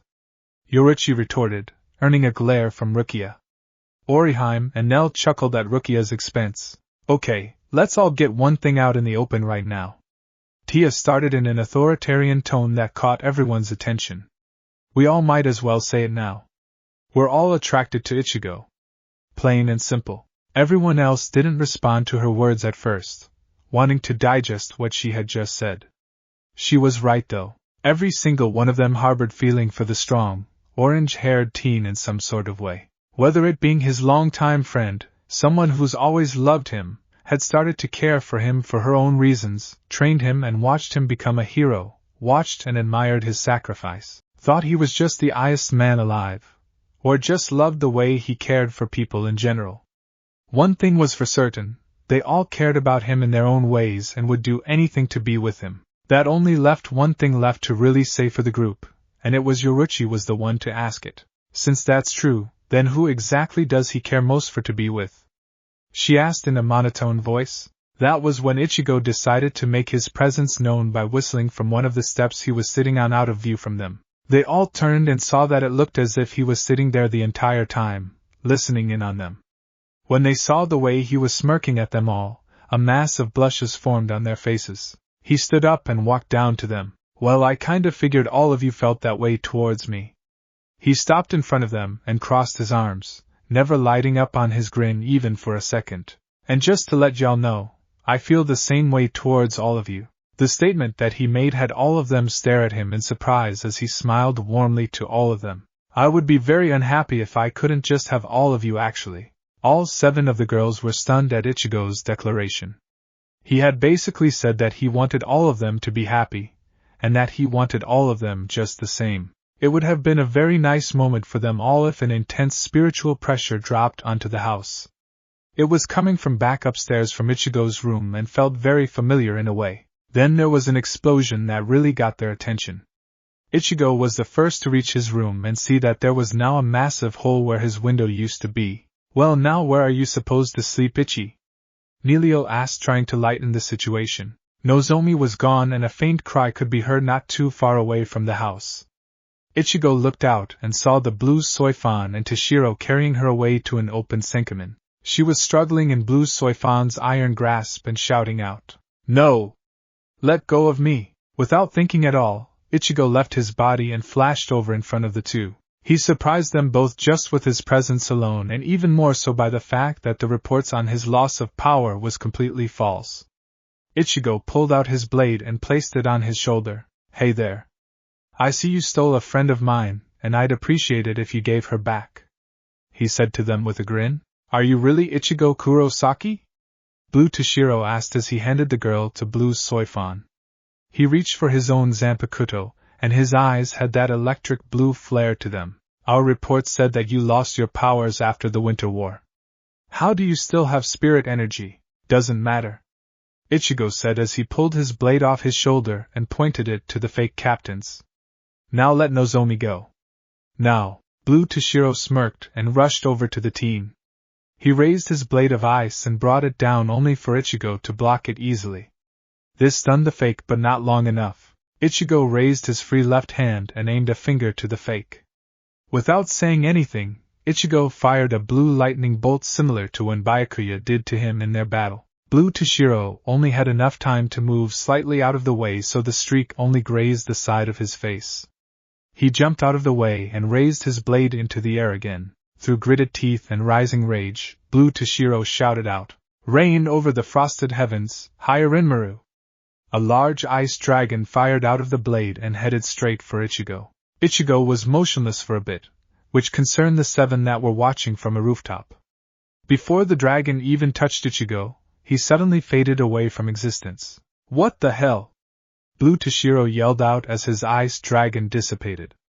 He looked around and couldn't tell where the teen was, but that changed when he felt a blade slashing up his chest. He looked forward and saw Ichigo fade into reality with a smirk on his face. Blue Toshiro flashed backwards and grabbed at his open wound. Now he was seething angry. Enough of this! He yelled out. Bankai! Daigirin Hyorinmaru! Blue Toshiro was now in his bankai state and charged right at Ichigo again. This time, Ichigo blocked him and was being forced back. The teen was struggling with this added power, and was now forced back by the swing the fake captain had done. As Ichigo regained his bearings, he aimed his hand again and fired another bolt of blue lightning. Blue Toshiro blocked it with ease with his ice wings. When the dust cleared, he fired off several ice dragons toward Ichigo. Damn, Ichigo thought to himself as he dodged the dragons to the best of his abilities. He's got range now and my Kidos won't work with that defense of his. I need to get in closer. Wait a minute, Ichigo. KYOKA started from his inner world. What do you think will happen if you were to do the same thing to Hyorinmaru that you did to me? What are you talking about, KYOKA? Ichigo asked her as he took a hit to his shoulder. Think about it. You touched my blade and I was now a part of your soul, she continued. Maybe the same can be done with this Hyorinmaru. Ichigo hadn't thought of that before. True, he did gain KYOKA Suigetsu just by touching her blade, but could the same really be done with another Zanpakyo? Not really seeing any other way to truly know other than giving it a shot, Ichigo decided that there was really no harm in trying. He waited for Blue Toshiro to send another wave of ice dragons towards him and flashed past most of them. When a few got too close, he used KYOKA's power to throw them off so he could get in close. He was lucky that KYOKA's ability still affected everyone Aizen used it on, or this would have been more difficult. As Blue Toshiro looked around for the orange-haired teen, Ichigo made his way to the fake captain and grabbed at the blade. When he faded into sight, Blue Toshiro, along with everyone else, was confused as to what was going on.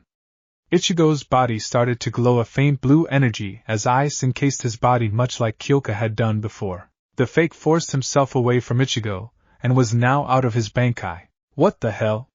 He said as he looked to himself then his Zanpakyo. As everyone was watching in confusion and shock, Ichigo was back in his inner world standing alongside KYOKA Suigetsu.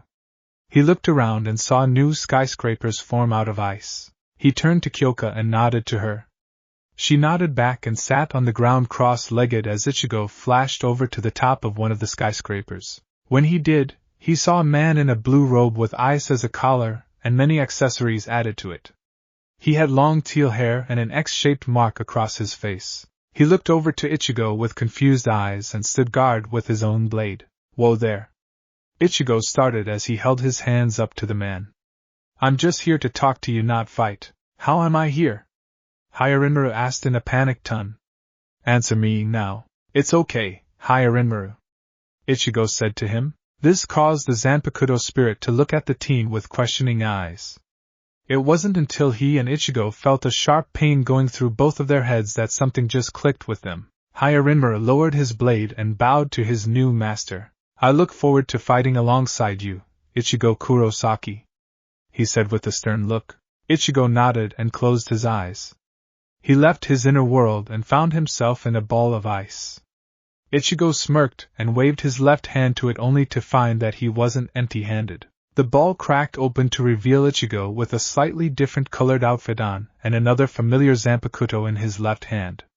He now had on an ice blue hakama with the same color shahakusho. The coat was still black, but now the kanji had ice forming an end of it. Ichigo lifted up his Hyorinmaru and looked at it intently. Wow! He started as he looked to the stunned mass of eyes staring at him in shock. He smiled to them and pointed Hyorinmaru to the fake captain. So, you ready to give up yet? What the hell did you just do, Kurosaki? Blue Toshiro shouted out in frustration. This.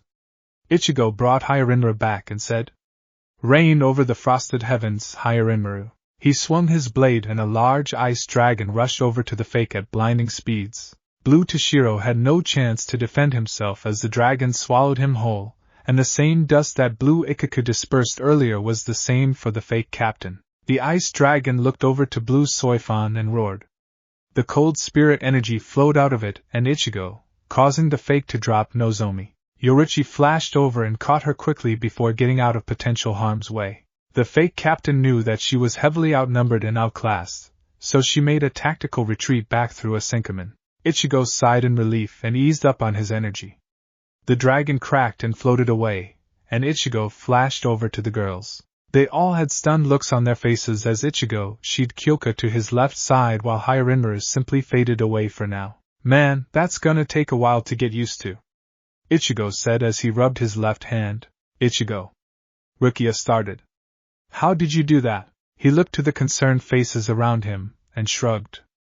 I honestly don't know. But I'll worry about it later. Right now we really need to figure out why she's so important, and what's going on in the Soul Society. Just out of curiosity, Ichigo. Ranjaku started as she crossed her arms. Are you planning to come back to help us with this rising situation? Ichigo smiled at her and nodded. You bet I am. It's time I got back in the game again. After they took care of the fake Toshiro, the group went over to Kisuke's to get this whole thing sorted out. Kisuke was more than a little surprised to see that now Ichigo had a second Zanpakyo spirit inside his soul now, and that showed with how intrigued he was. So let me sort this all out, Ichigo.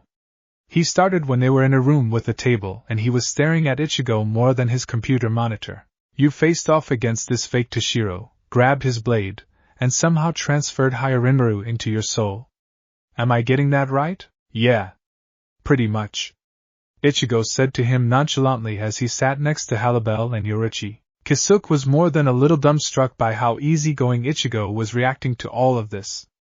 It was an impossible feat to do, taking a Zanpakyo spirit and transferring it into one's soul, that is. If Ichigo could now do this, then who knows just what else he could do with all that power. Kisuke refocused and typed back on his computer to get whatever information he needed to understand this situation fully. He stopped after a few seconds and looked to the others around him. Well, it seems that somehow somebody was able to cut off access to the Soul Society, he said in a nonchalant tone. They somehow cut off the Dangai precipice world from this one, meaning that it's impossible to get back there. So how are we supposed to get back? Rukia asked him. Kisuke typed on his computer some more and tried to come up with an answer only to have nothing. He sighed out. I don't know yet, but I will come up with something in due time. Kisuke was trying to reassure everyone there when in actuality, he really didn't know how he was going to fix this problem. That was when KYOKA decided to materialize herself behind Ichigo. Well, I might know a way back into the Soul Society without using a Senkaman, she said, surprising the group. Really, KYOKA? Ichigo asked her. What exactly do you have in mind? All eyes were on her now as she smiled widely at them and snapped her fingers. A garganta opened up behind her, and everyone could tell that it led straight into the Soul Society. Aizen had an idea of being able to open a garganta that could lead to the Soul Society rather than to Hueco Mundo. KYOKA started. He would have used it if he wasn't so overconfident in fighting everyone in the fake he knew about. Well then? Kisuke started, getting everyone's attention. If that's the case, then Ms. Kujo can stay here at the shop while the rest of you deal with whatever it is that's going on. He looked to Tatsuki and grinned under his hat. If you don't mind, Tatsuki, you can stay here and train to become stronger. I sense that you have powers of your own, so it would only make sense. Tatsuki nodded and had to watch as the rest went through the garganta.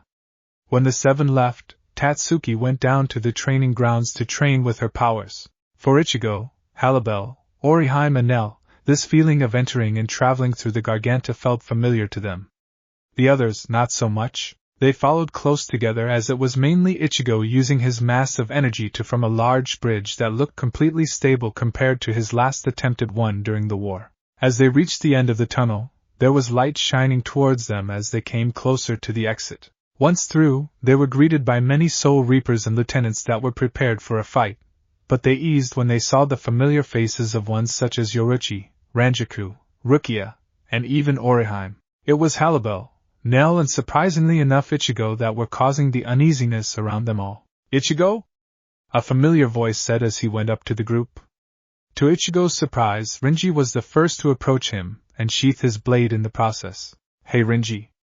Ichigo started in a slightly upbeat tone at seeing his old friend again.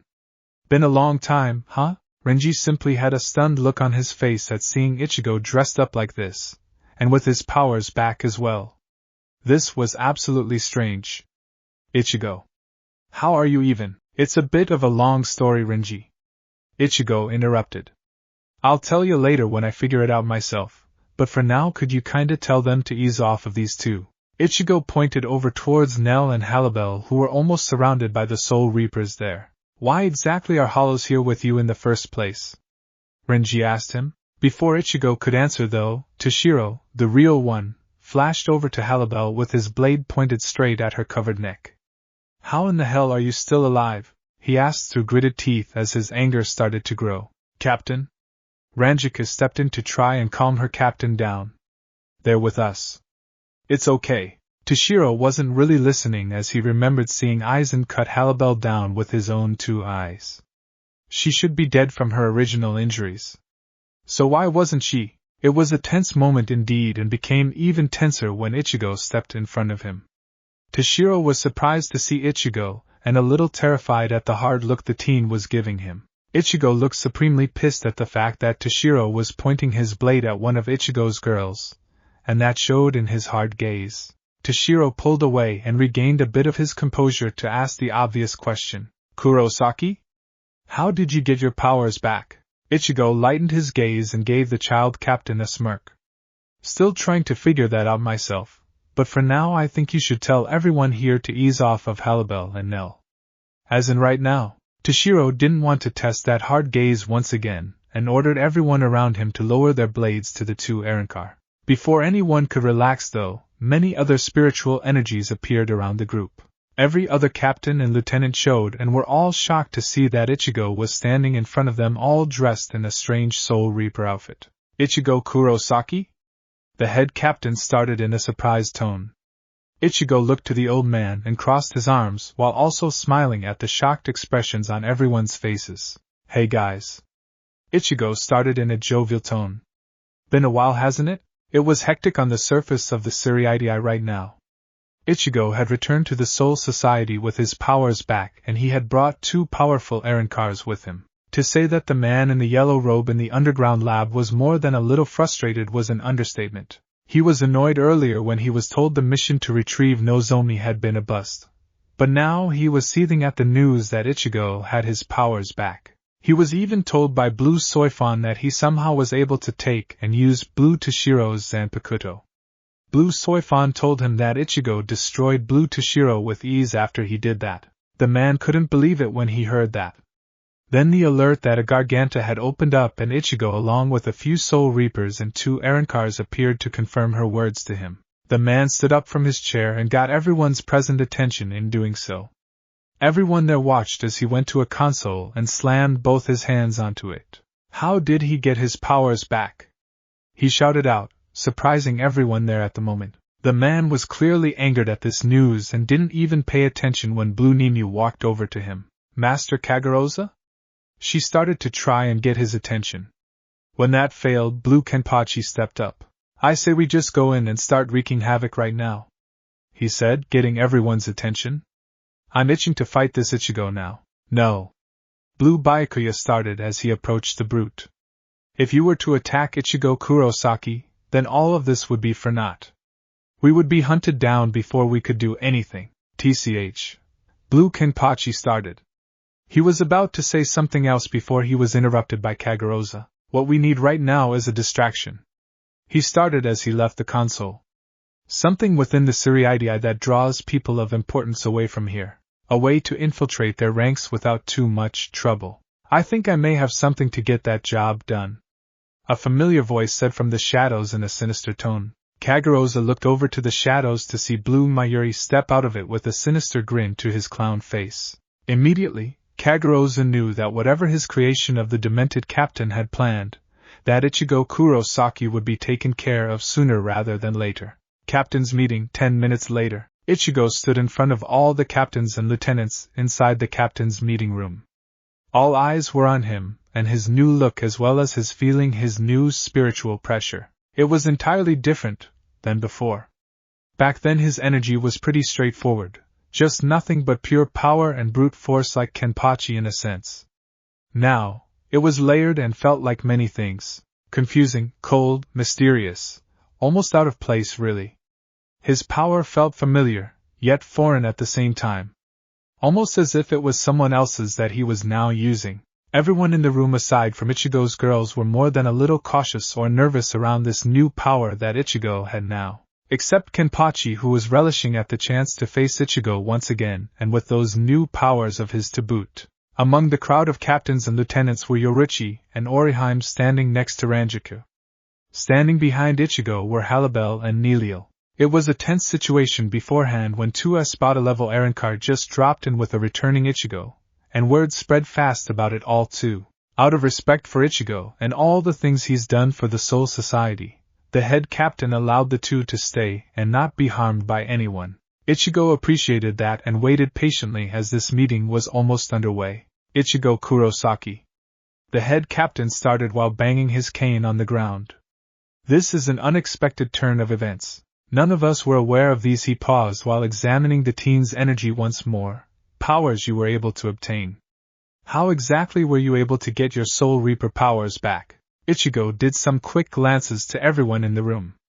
He knew most of them, especially Shinji and the other Vizards, wouldn't like the answer. As much as he would like nothing more than to just lie to them, that wasn't the type of person he was, and everyone in this room knew it. With a deep sigh, Ichigo decided to explain by unsheathing a Zanpakyo that everyone would have loved to have been lost forever, KYOKA SUIGETSU. There was a bit of an uproar as some thought that this could be an illusion and Aizen somehow escaped the Mukin. Others thought that maybe Ichigo was doing a very sick kind of joke. Others wanted to rip that Zanpakyo apart, mainly Shinji and Mayuri for study. Even the head captain was at a loss for words as he saw the blade in the orange-haired teen's hand. Ichigo, Byakuya started in his usual stoic voice. What is the meaning of this? Why do you have that traitor's sword? That question practically quieted the whole room as everyone waited for an answer from the teen. Ichigo sighed again and started to explain as best as he could.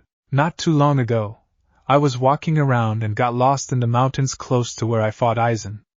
Ichigo started. While I was there I heard Kyoka crying out in pain, begging someone to save her. It took me a bit to really help her since she was Aizen's Zanpakyo. But then a thought occurred to me that Aizen had used her like he had used everyone else. She didn't choose to do all the things that Aizen made her do, so I helped her. As touching as that is, Ichigo, Kyoraku started while tipping his hat up. That really doesn't answer the question.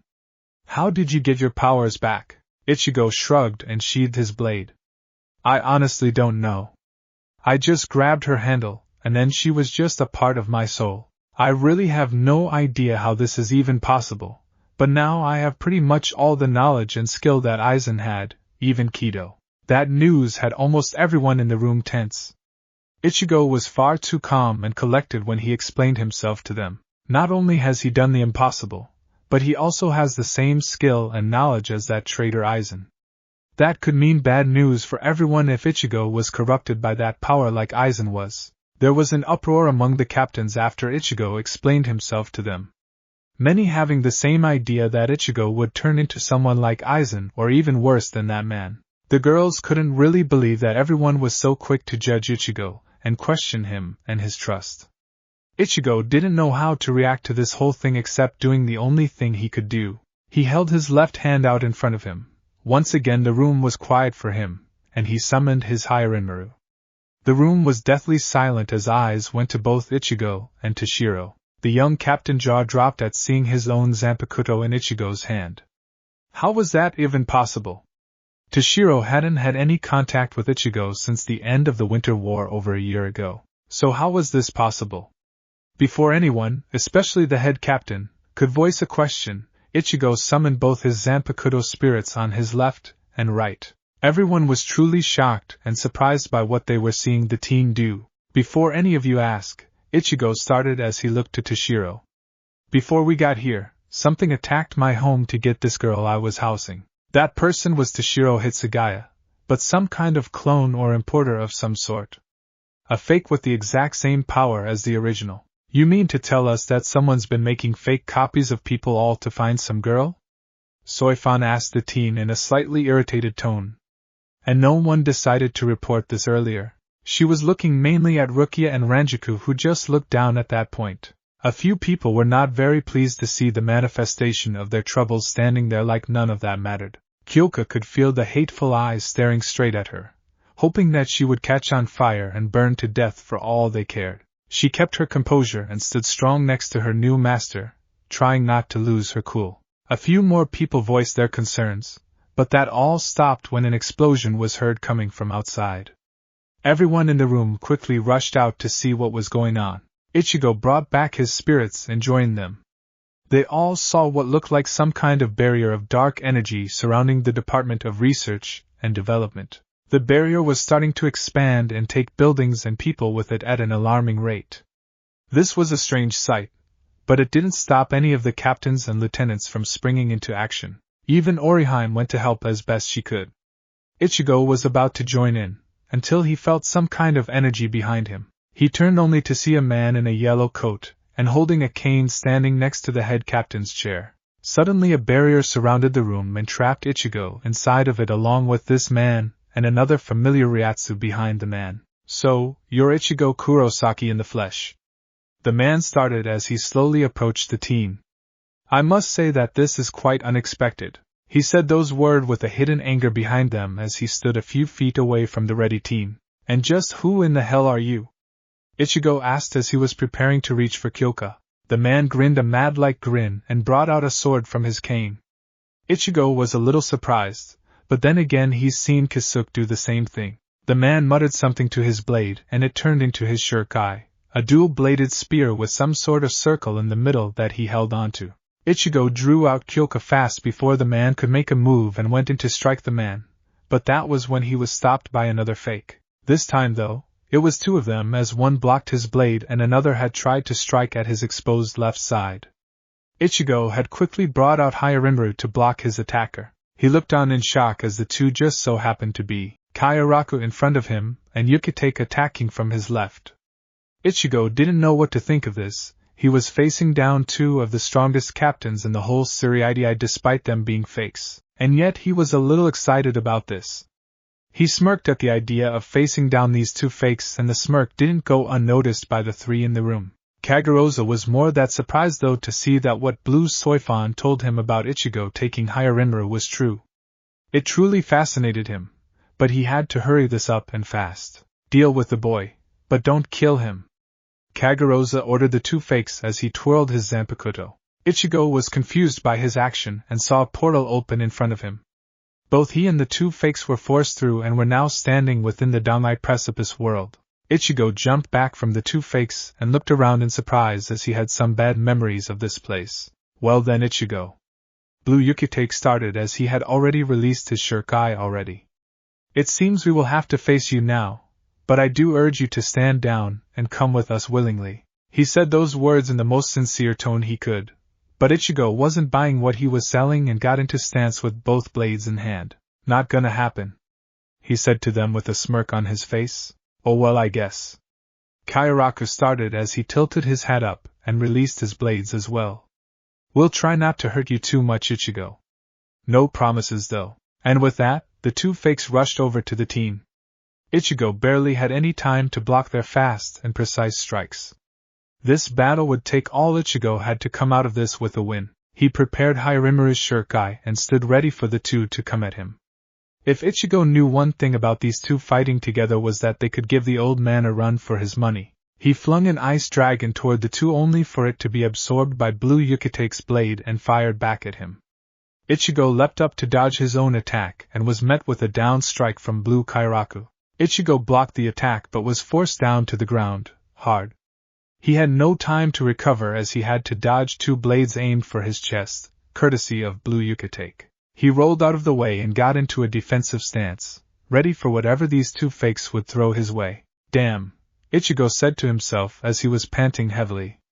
How the hell am I supposed to beat these two when they work so damn well together? Almost as if on cue, KYOKA Suigetsu started to laugh inside of his mind. You mind telling me why you're laughing at a time like this, KYOKA? Ichigo asked her in a serious tone. KYOKA stopped her laughing for a moment before taking a breath to speak. Did you just up and forget about me, Ichigo? It took Ichigo a bit for the cogs to turn properly in his head till he realized just what she was talking about. He sighed as he mentally face-palmed himself, as he silently activated her powers. That was when the imposters made their move. They rushed over toward Ichigo and flashed to both sides of him. Before Ichigo could react fast enough, he was hit in the back by Blue Kyoraku and the right side by Blue Yukitake. Ichigo coughed up blood before falling to his knees in front of the two, dropping both blades in the process. What do you think? Blue Yukitake asked the other in a slightly concerned tone. We didn't do enough damage to really kill, but I think we should at least get him to Unohana before he. Blue Kyoraku stopped his sentence when he saw and felt his Zanpakyo change back to normal on him. What the hell? In Ichigo's inner world, the two spirits of Kyoraku's Zanpakyo appeared on top of one of the new skyscrapers. The two looked around in absolute shock as they had no idea where this place was or how they had gotten here. The smaller of the two tensed up when she felt something approaching them. What is it, Kaiten? The older, more bustier woman asked the child. Her answer came when Ichigo landed in front of them, sporting a smirk on his face. The girl gripped her blade tightly and got into a defensive stance, as did the woman. Ichigo's smirk never left him as he slowly approached the two. If memory serves me correctly from the Zanpakyo rebellion, Ichigo started as the two prepared for anything. I think I remember running into you two for a time. He stopped mere feet away from them and his started to think real quick. Before the two could leap at the orange-haired teen and cut him to ribbons, Ichigo snapped his fingers in an almost eureka moment. Kaiten Kaikatsu. And like with Hyorinmaru and KYOKA, the sharp pain coursed through the three as they felt a connection form. Once said pain had stopped, the two spirits looked to their new master as they had their blades at his neck and gasped. They quickly retracted themselves and bowed lightly to him, with the woman showing a bit of cleavage in the process. They both raised themselves up and looked to their new master. We look forward to doing what we need for you, master, the woman said in an almost seductive tone. Ichigo blushed a bit before leaving his inner world. He left just as his illusion dropped to reveal to the fakes himself encased within a skull. The skull cracked and the fake stared at Ichigo, jaw dropped. Ichigo stood there with the release form of Kaiten Kaikatsu in his hands and a white sash hanging off of his obi with two large black skulls on the top and bottom of it. What in the world did you just? Blue Kyoraku started before he felt a stab in his chest. He looked down to see Ichigo in front of him with his right blade planted within the fake. Blue Kyoraku humphed playfully before saying to the teen, Well, don't know what you just did, but you got me. Before puffing into dust. Blue Yukitake was too stunned to fully register what just happened and Ichigo took advantage of that. Moving almost too fast for the experienced fake, Ichigo managed to land several blows to it before disappearing from its sight. The fake searched for only a few seconds before he was encased in ice.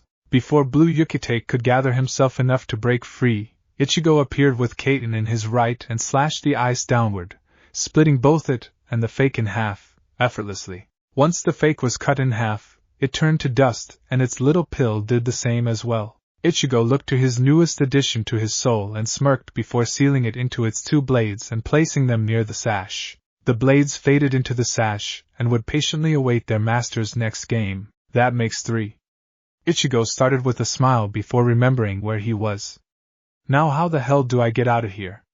KYOKA? He had expected KYOKA to give him a pretty straightforward answer but was cut off when he felt the ground shake.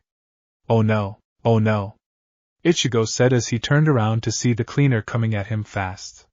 He ran in the other direction as fast as his current flash step could take him. Even with the combined souls of Toshiro, Aizen and now Kyoraku, either of them were that fast to start off with. Ichigo was trying to get away from the cleaner, but unfortunately for him, the cleaner got him. He screamed out as he was taken away and into some kind of darkness. Soul Society. Right now, everyone was scrambling to figure out just what exactly was going on here. The explosion that rocked the Department of Research and Development was causing a large fire to spread and the barrier around the entire department had stopped for now. Right now the barrier had taken a good portion of the area as everyone had tried to regroup among themselves. It was rough, but eventually the fires were put out and the casualty list came into Unohana. We've lost all of the Department of Research and Development team, she started to the head captain. And we lost around 80 people that were near the barrier when it appeared. The old man sighed out at the loss. Is there any news on what caused this Unohana? He asked as they, the captains, were overlooking the barrier. No. She answered in a somber tone. I believe I might know who did this, Mayuri spoke up, getting everyone's attention. But I don't know how he did it. Who exactly did this then, Kuratsuchi? Kamimura asked the scientist. Mayuri sneered at the very thought of a former subordinate of his getting the better of him, as he began to explain to his fellow captains. While this was going on, we find our 6 bombshells looking around for a certain strawberry of theirs. During the fire and dealing with the barrier, they all felt Ichigo's presence just disappear from the meeting room. It was very strange for them, and they had been searching around for him ever since the barrier stopped. What happened to him, and where exactly did he go? Unknown area. Ichigo was floating around in complete darkness. He had no idea where he was or what was going on, but all he did know was that his girls were going to be pissed if he just up and abandoned them now all of a sudden. Man, Ichigo said to himself. And just when I would have gotten laid in the near future, he jokingly said to himself as he looked around with tired eyes only to see more of the same darkness. That was when the faces of his girls started to go through his mind. Rukia, Orihime, Nell, Halibel, Ranjaku, Tatsuki, Yoruichi. They would all be heartbroken that he wouldn't be able to be with him. Right when he finally had his powers back, his eyes were getting heavier as he was prepared to fall into the darkness that was unconsciousness. He was about to give in to this darkness, until a figure shrouded in light appeared above him and grabbed his coat.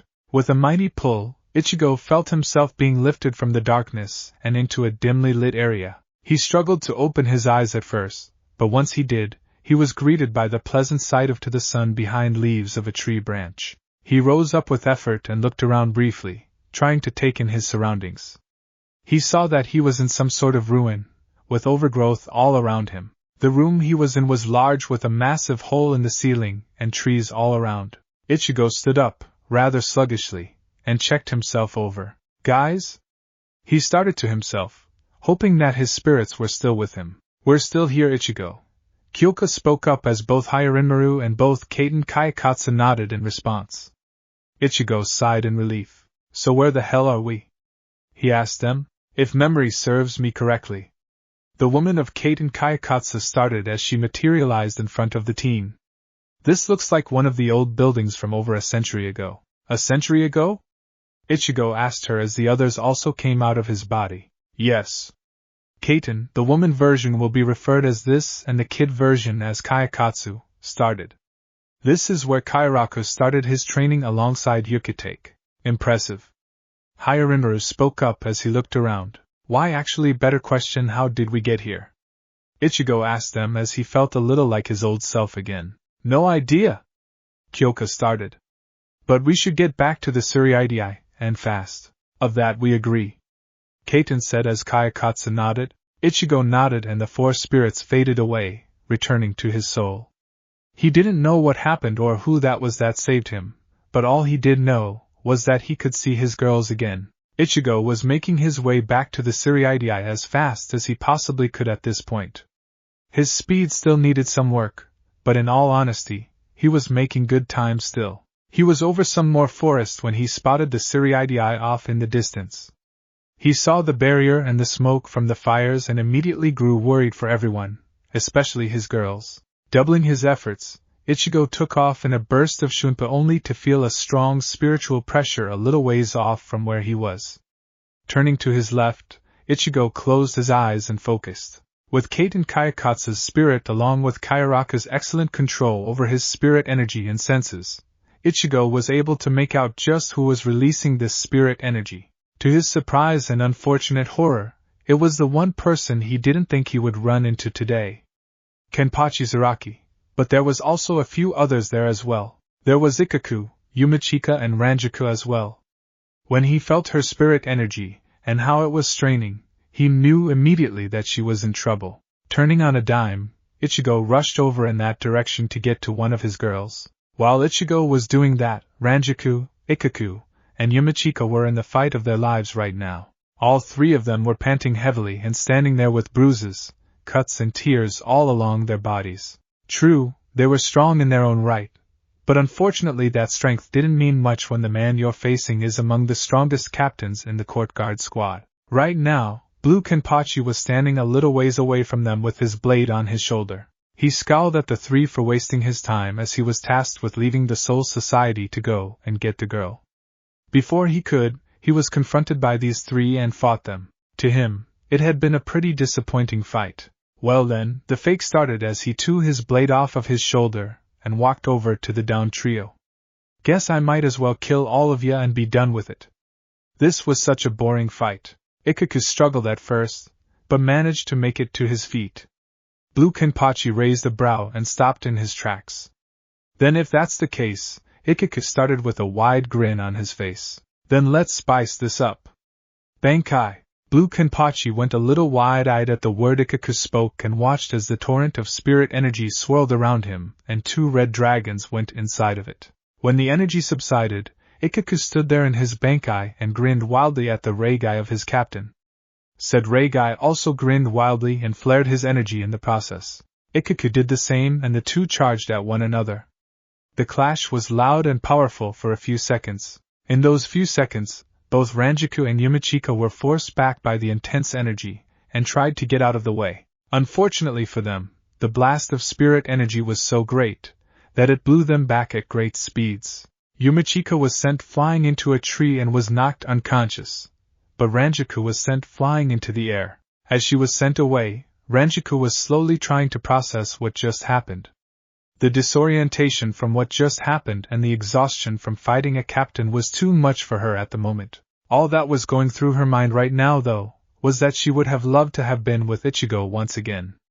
How she along with the others longed to be with him once more, to hear his strong, protective voice. Feel his toned, muscular arms wrapped around each of them and a loving embrace for each of them. To be by his side for a long time, but now that was over and done with, all because of what Kageroza did to him. To their strawberry. She closed her eyes as she waited for the painful fall that would be, but suddenly, she felt something warm and comforting hold onto her gently. Ranjiku? A familiar voice spoke to her in a concerning tone. Ranjiku, please tell me you're alright. Ranjiku realized whose voice this was and immediately opened her eyes to see the very man she was thinking of. She went wide-eyed as she looked deep into those brilliant brown eyes of the very person she loved and lost along with the other girls. Ichigo? She asked as he smiled down at her. Yo. Ichigo said to her with a kind smile. She stared at him with shock clear in her eyes, then they started to water, and soon enough she was latching onto his neck, sobbing. Ichigo. You're alive. We thought what Kageroza said was true. Ichigo hugged her back to comfort her, but had no idea just what she was talking about. After a few minutes of them just standing there, rubbing her back to calm her down, Ranjiku finally let go of him. He looked into her tear-streaked eyes and grew even more worried. Ranjiku, what exactly were you talking about? What did Kageroza say to you? Ranjiku took a breath to calm her nerves some more before continuing. He said, right when she was about to speak, a large beam of yellow spirit energy flared behind them.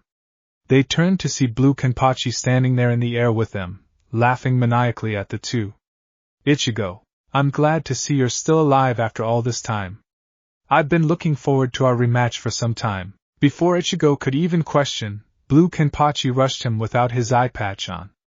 Ichigo, thinking quickly, tossed Ranjiku out of the way, much to her protest, and brought out Hyorinmaru. He blocked Kenpachi's slash, but the force pushed him all the way down to the ground in the process. He stood up and quickly dodged a stab to the ground as Kenpachi tried to impale him. Ichigo sent an ice dragon towards the Reigai as he was landing on the ground, but the fake simply flared his energy. The ice melted before it could get to him and Ichigo cursed to himself. He put Hyorinmaru away and brought out Kaiten Kayakatsu, knowing that he would need the energy. So, Blue Kenpachi spoke up with a mad grin to his face once more. What Kageroza said was true. You really did have other Zanpakutos after all. Good. Then that makes this so much more fun. He rushed toward Ichigo, and the two started to clash once more. Despite having the combined powers of Kairaku, Aizen and Toshiro inside of his soul now, Ichigo was having trouble here. Beforehand, he fought Kenpachi not with skill, but on pure instinct. matching his savagery with the crazy captain's, and he had the energy output to match Kenpachi before. Now, on the other hand, Ichigo was nowhere near the Reigai's level. If this continued, then Ichigo would have to resort to using bankai, and quite frankly, he had no idea what exactly that would do to his body. He had only used his new spirit shuriken beforehand, but he had no idea just what would happen when he went bankai with any of them. He was broken from his musing when he felt the large hand of the Reigai grab at his face and slam him down to the ground. Blue Kenpachi went for a stab to Ichigo's eye, but said teen managed to slip away from his grasp and fire off a powerful Kido at the fake. This sent Blue Kenpachi soaring, but the Reigai caught himself and rushed right back towards the orange-haired teen once more. I'm gonna need your help, KYOKA, Ichigo said to himself and the spirit. Good, KYOKA spoke up. Since you're no match for him like before, you need to fight smarter. Any ideas? Ichigo asked as he dodged another attack from the Reigai and went for a slash of his own. I don't know if this will even work or not, KYOKA started with a hint of nervousness in her voice, but you need to see if you can grab hold of his Zanpakyo like you did the others. Ichigo, detecting the nervousness in her tone, asked why don't I like this idea? He went for another slash, only for Kenpachi to bat it away and kick him in the stomach. Because I'm not seeing any other way you're going to be able to actually grab onto his blade, she answered him. What if you freeze him? Hyorinmaru spoke up. Wouldn't work.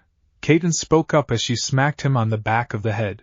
I'd suggest maybe using KYOKA's abilities, but knowing Kenpachi, he'd probably just flare up his energy and make it difficult to get near him. Just as Ichigo stood up after leaping away from the Reigai, he had an idea.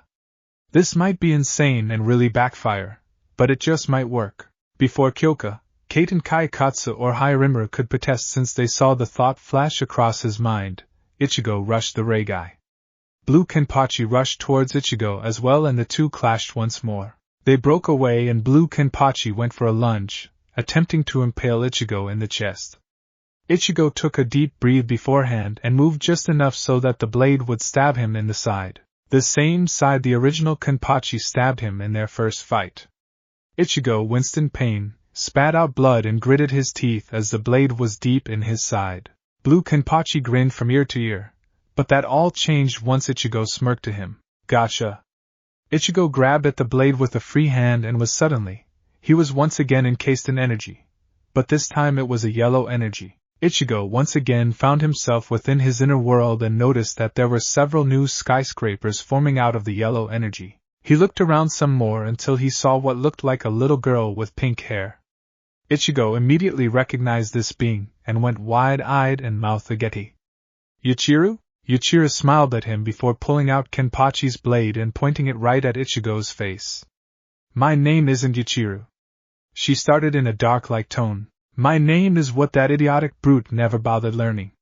Moon name is... Ichigo cut her off as he suddenly felt it, the connection like all his other spirits. Nozarashi. The sharp pain came back once more and hit the two of them in the process. Unlike the other times he had done this though, the spirit changed. She grew taller, almost as tall as KYOKA, and developed and curvy like Kaiten.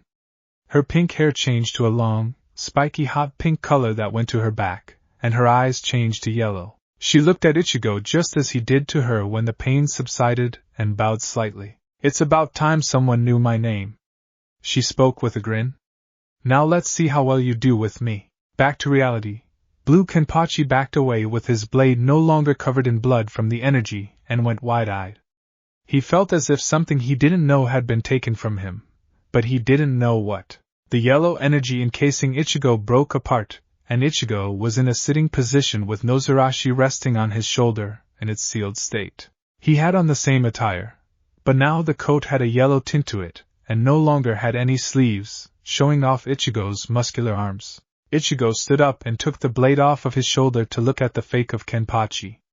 He grinned wildly before holding the blade away from him for a moment. Both Ranjaku, who was shocked at first to see Ichigo stabbed then dumbfounded when she saw his new look, and Blue Kenpachi went wide-eyed at what the strawberry said next. Drink, Nozarashi. Suddenly, a large amount of yellow spirit energy swirled around Ichigo, and then skyrocketed into the air. Both Ranjiku and Blue Kenpachi looked down in stunned amazement as the energy dissipated and revealed Ichigo holding a massive cleaver 10 times larger than his original Zanpakyo on his shoulder. He looked at the shocked Reigai and grinned some more before moving too fast for someone carrying something so large. Blue Kenpachi had no time to respond before Ichigo cut through him cleanly. Heh. Blue Kenpachi spoke up a bit with a smirk. So that's what its main is, huh? And just like that, he turned into dust like the others and cracked in his pill form. Ichigo quickly reverted back to Nozarashi's sealed form and looked toward Ranjiku.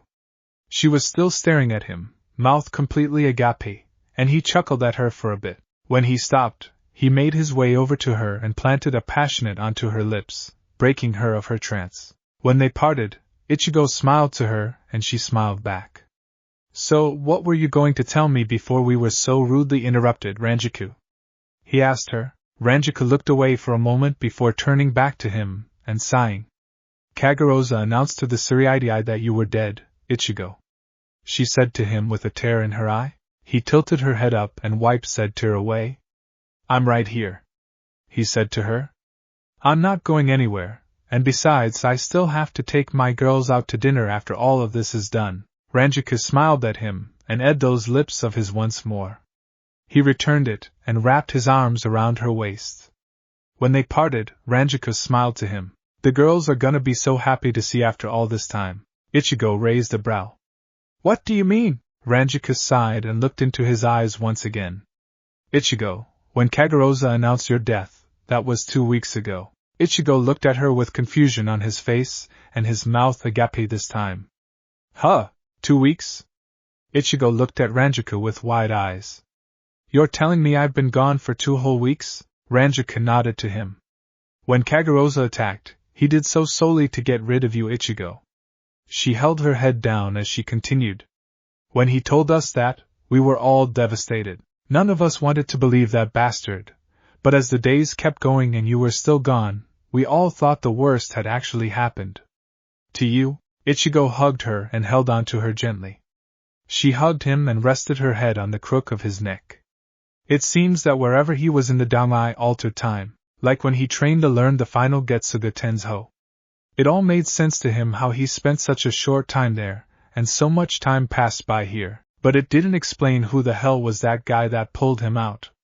Another question for another time, as the two's show of affection was interrupted by an explosion off in the distance. What was that? Ichigo asked her as he now only realized that multiple spirit energies were fighting one another. Kageroza launched his attack almost an hour ago. Ranjiku answered as she let go of Ichigo. He's searching for something, but we don't know what. He has Nozomi too. Why does he want her so badly? I don't know, but we have to stop him. Ranjiku tried to move, but her body was still too injured from her fight with Blue Kenpachi. Ichigo stopped her and picked her up bridal style, causing her to blush heavily at this. Ah, Ichigo? What are you, Ranjiku? You're too hurt right now. Ichigo started as he carried over to the unconscious Ikaku and Yumichika. He placed a healing Kido on them and gave Ranjiku another passionate. This will take a bit to heal you guys, Ichigo. Ranjiku started with a heavy look in her eyes. Just be careful. She knew that he was all about protecting people, especially his girls. Nothing was gonna stop him from doing what he did best, and she knew it. Ichigo smiled at her and nodded before leaving in a burst of shunpa, ready to take the fight to Kageroza and all of these fakes. Tsuruichi, Senkaman Gate. Right now, things weren't going so well for the Soul Reapers. The fakes had launched many numerous attacks on the Tsuruichi to thin out the herd, as Kageroza would put it. The Reigai were doing a number on the Soul Society, especially after the failed attempt to take out Kageroza's base of operations. It ended with most of the captains being defeated and presumed dead, leaving the lieutenants to deal with them. Right now, though, Kisuke Urahara was in a very interesting yet horrible predicament. He was facing himself and a blue Rukia Kichiki. Now the former captain of Squad 12 knew that facing himself would be difficult, but with the inclusion of Rukia and her long range keeping him on his toes, he was having a very difficult time with this battle. Kisuke stared his doppelganger down with a stern look while also glancing over to blue Rukia standing next to him. My. Blue Kisuke started while tipping his head up and smiling. What's that look for, I wonder? Trying to think your way out of this, I see. Yeah. Kisuke started as he stood up from his kneeling position. You could say that. Well, it's not like it matters right now. Blue Rukia started with a smirk. You have to know that you can't defeat the both of us in your current state, Kisuke. She's right about that. Kisuke thought to himself as he scowled at the two. A frontal assault is suicide, especially if I get too caught up in facing my Reigai. The Rukia copy will catch me off guard and leave me wide open for a death blow. Kisuke sighed. I might have no choice but to use bankai, but that's null and void because then he'll just use it as well. Damn. Blue Kisuke decided to make his move and rushed over. Kisuke didn't have much time to think as Blue Kisuke started to unleash a furious attack onto him. Right when Kisuke got his bearings though, Blue Rukia would launch an attack from her Zanpakyo to grab his attention for a brief moment, leaving him open to an attack from his fake. Blue Kisuke landed a slash on the original only for him to explode like a balloon. Blue Kisuke smirked as he knew his original still had tricks up his sleeve. Kisuke flashed behind his double and went for a slash, but was caught off guard by Blue Rukia's frost attack. Thinking quickly, Kisuke used his last portable Jugai to avoid the attack and retreated behind the Senkamin gate. He panted heavily as that was too close for comfort. As powerful as he was, he knew that this was a brilliant tactic against him. He had prepared for a fight with himself and set up a contingency in having Khan come into the mix later on. But with the fake Rukia here, that threw an entire monkey wrench into his contingency. Now was just a battle of attrition on his part, and he wasn't doing so well. Ichigo. His mind wandered to the day he had to tell the horrible news to everyone. True, Kageroza already told everyone that he had Ichigo killed, but Kisuke spent an entire week searching for his energy signature in hopes of proving him wrong. When he came to the same conclusion as what Kageroza spoke of, his heart sank. It was nothing compared to when he had to tell the girls that the madman was right and Ichigo was gone. They were all heartbroken at this news and Kisuke felt terrible for being the one to tell them. Ichigo, if you were still here, I would tell you that I'm sorry. He thought to himself as he took a deep breath and stepped out from the Senkamin and stood his ground. Oh ho ho. Blue Kisuke spoke up as he saw the hardened look in his original's eyes. So you've decided now is the time to bust out the good old bankai, eh? The fake tilted his hat down and held his own Zanpakyo out. You should know that I'll just use mine as well, just to be fair. Kisuke didn't say anything as he knew this would be a horrible idea, but what other choice did he have in this situation? He held his blade out and started to gather his spirit energy. The Reigai did the same. The two stared each other down intently, Kisuke with the intent to win, Blue Kisuke with the intent to kill. But that was when Kisuke noticed something very crucial to this battle. Where did Rukia's Reigai go? His answer came as he felt the air around his feet freeze. He looked down and noticed that he was in Blue Rukia's Sumnomai, Tsukishiro. He was about to break the ice around his ankles only to feel the ryatsu of his double flare for a moment. He looked up with wide eyes as an arch of red energy came flying towards him at breakneck speeds. He had no time to react as he simply brought his blade up to protect himself from the attack as best as he could. Ichigo. Kisuke thought to himself as he closed his eyes. It seems I might just join you and say the words myself. As he stood there with the ice ready to flare up to encase him, and the energy ready to destroy him, a familiar voice cut through the air like a shock. Drink, Nozarashi. Kisuke snapped his eyes open quickly to see the largest cleaver he had ever seen in his life land right in front of him, kicking up dust in the process. The cleaver stopped the beam dead in its tracks and shattered the ice on the ground. The three looked on as they had never seen anything like this before, but that all paled in comparison to what they saw and heard next. So Kisuke. The familiar voice broke the silence as the intense ryatsu blew the dust away from the area, revealing the long-since-dead Ichigo Kurosaki standing tall on the edge of the blade. Kisuke looked up with a mixture of shock and joy at seeing his friend alive and well, and with another new Zanpakyo from the looks of it. Ichigo. Kisuke spoke out. Ichigo grinned to him. You miss me? How? Blue Rukia started as she looked on at seeing her original's boyfriend standing there, alive and well. Kageroza killed you! She shouted out, her eyes flaring the blue electricity. Didn't take, I suppose? Ichigo started as he grabbed at the handle of Nozarashi and pulled up. The large blade came out of the ground and Ichigo landed in front of his former teacher. He resealed Nozarashi since he didn't want to overdo it for now, especially with her crazy wake to her release state. So, what did I miss? He asked as he placed the blade onto his shoulder. Kisuke got a real good look at the Zanpakyo and recognized it immediately, same with the two fakes. Ichigo, is that whose I think is? Ichigo gave a grin to the man as he turned to the fake of his teacher. Yep. It is, all three gasped as this changes everything. Blue Rukia grew fearful as she knew that now they were at an even bigger disadvantage with Ichigo here with this manic power to him. Blue Kisuke was gritting his teeth as he knew that this was now going to be an impossible win. Kisuke simply sighed as he was relieved that Ichigo hadn't lost his touch, literally and figuratively. It was still unknown to him how Ichigo had the ability to take a person's Zanpakyo spirit, but maybe they could use this to their advantage. Kisuke went over to Ichigo and stood back to back with him. Listen, Ichigo. He started in a whisper. Since you can still steal other Zanpakyo spirits, use that on these two. Ichigo didn't answer at first and instead gave a light chuckle. That's the plan. With that, Ichigo disappeared from sight, surprising them all at how fast he had gotten and appeared right behind Blue Rukia. She turned quickly once she felt the chill down her neck and turned quickly to strike at him, but her blade simply bounced off his skin. She went wide-eyed as he grinned again and grabbed at her blade. He was suddenly wrapped in snow and ice and once again brought back to his mindscape. He looked around and saw the light blue, almost white skyscrapers being formed. He smiled as he leapt towards them and saw the form of Rukia's Zanpakyo spirit standing there in her kimono. She looked at him with a hard scowl and charged towards him. Sodi no Shirayuki. Ichigo spoke in a calm tone as the two felt that painful sting in their heads. Shirayuki stopped dead in her tracks as she grabbed at her head for a moment. Ichigo did the same as he was flooded with flashes of Rukia was running through a few streets along with Yoruichi and Orihime. The pain went away and Ichigo opened his eyes as he looked to Shirayuki. She bowed to him and he to her as he got ready to end this quickly to get to his girls.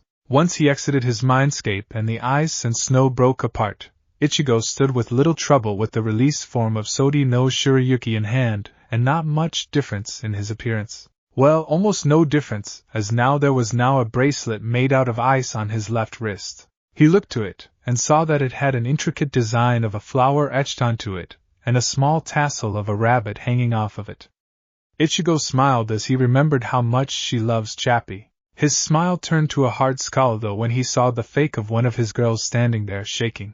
After I'm done with you two, Ichigo started as the area started become covered in ice and snow started to fall, causing the three to look around in absolute shock. I'm gonna take down Kageroza for what he has done. Without a moment's hesitation, Ichigo fired off a Hakurin, without having to set it up like Rukia does, right into Blue Rukia's face. She was covered head to toe in ice and shattered under the pressure Ichigo was producing right now. Both Kisuke and Blue Kisuke looked on in shock as Ichigo looked to them and smirked before disappearing once more. Blue Kisuke knew exactly what was going to happen as he went wide-eyed and turned just in time to block Ichigo's strike with his blade, though the force and strength he was producing was above anything Kisuke had ever felt. Ichigo pushed him back with intense force and he skidded to a stop. My Ichigo! Blue Kisuke started only to be cut off by a beam of red energy coming at him from his left. He used Benheim to summon a red shield and block the attack, only to feel the strike hit him from the other side. What? He looked over to see Kisuke standing there where he was before, behind the fake and not to the side. Blue Kisuke looked in front of him and saw the one that he thought he blocked shatter into glass. That's when it hit him. Ichigo still had KYOKA SUIGETSU. Right as that revelation hit him, he felt his body freeze at an alarming rate. He looked down and saw that he was standing in ice as it made its way up his body. The last thought he had before being taken was really simple. Guess I lose. Blue Kisuke's body was encased in ice except for his sword. Ichigo made his way to him and grabbed the blade with his free hand. He was encased in a vibrant red energy, and once again brought back to his mindscape. He looked around and saw vibrant red skyscrapers forming. Using Shunpa, Ichigo flashed over to see a woman that looked like a doll standing there. She looked at him with lifeless red eyes that complemented her dark red dress that hugged her body tightly and went to her ankles. Ichigo was taken aback a bit before he said her name, Beneheim. Like with all the others, they both received a strong pain in their heads for a brief moment before looking at each other. Beneheim bowed to him and Ichigo to her. He was about to make his way out of his mindscape when he saw Shirayuki standing on one of her skyscrapers looking out into the distance. He flashed over to her and looked out to see what she was seeing. Ichigo went wide-eyed when he saw Rukia facing down a Reigai of her brother Byakuya and her friend Rinji. She was flanked by Yoruichi and Orihime, but they all looked worse for wear. Rukia. Ichigo started. Orihime. Yoruichi. Almost as if answering his unspoken question, Shirayuki spoke to him in a quick and worried tone. This is all happening in real time, Ichigo. How? He asked her as he alternated between looking to her and looking to his girls fighting the two fakes. Rukia is connected to you since she gave you her power back then. Shirayuki explained briefly and frantically. Now's not the time to ask questions. Go. Save them, Ichigo. Ichigo nodded as he exited his mindscape and was no longer encased in the energy. He was now holding Beneheim, and now had red stitches all over his arms. Ichigo paid them no attention as he was about to tear his way to his girls only to be stopped by Kisuke. Wait, Ichigo. He started, getting the teen's attention. Where are you going? I need to get to Rukia. He shouted. She's in danger and so is Yoruichi and Orihime. Kisuke went wide-eyed as he was relieved his best friend was alive.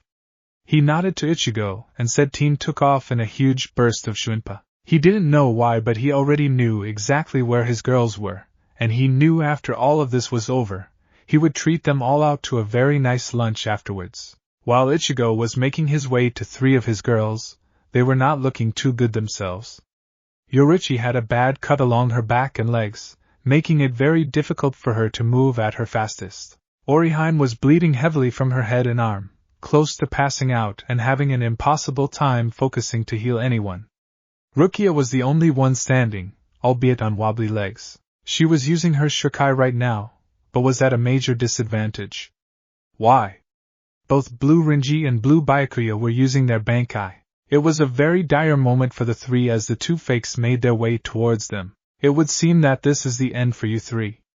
Blue Byakuya spoke to them in his usual tone. Blue Rinji placed the handle to Zanpakyo on his shoulder, causing the large weapon to circle around him. Guess this is the end, Rukia. He said to her with a smirk holding no malice. I'm sorry it has to end this way. The real Rinji and my real brother would never do something like this. Rukia spoke, trying to find strength in her words. I don't know why Kageroza is doing this, but he will not succeed. She got in her stance and could only hope some kind of help would get here in time. Sighing, Yoruichi stood up from her kneeling position, leaving a barrier in front of Orihime. She limped over to stand next to Rukia and flared her shunko, pouring the last of her energy into it. This isn't gonna end the way you think, little Byakuya. She smirked at seeing the scowl on the fake's face, trying at least to get under his skin one last time. It is time to end this. Blue Byakuya began as the sakura petals of his bankai circled around him. Blue Rinji sighed as he lifted the handle up and the rest of Zanpakyo rose up as well. I guess so. Yoruichi and Rukia waited for any moment to strike that they could take advantage of, but didn't expect for the fake Kichiki to launch his blades at them with his hand. The speed of it would be too much for Yoruichi to move herself and Rukia at the same time, especially with a bad leg.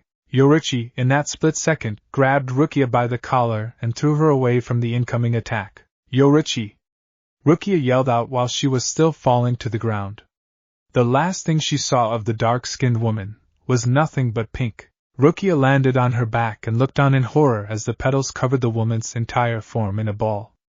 No! Rukia spoke up as she tried to stand up only to see Rinji's bankai headed right towards her at the last moment.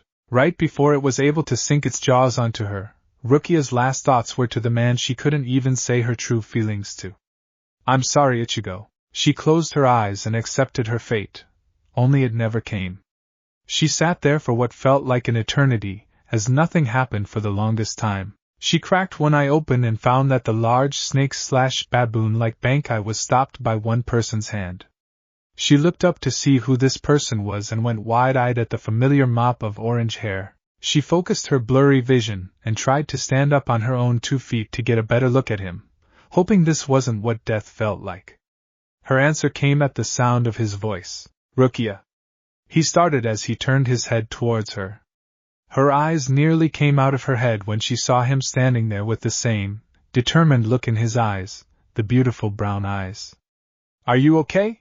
Rukia could only nod as a few tears came down her face, but then she realized that this was no time for that. Wait. Yoruichi, she's right here in my arms. Ichigo cut her off as he held an unconscious Yoruichi in his free left arm. She had more cuts on her body now, thanks to blue Byakuya, but Ichigo was able to get to her in the nick of time. Rukia, he started as he felt blue Rinji push onto him. Take Yoruichi and get to Orihime. He strained out a bit.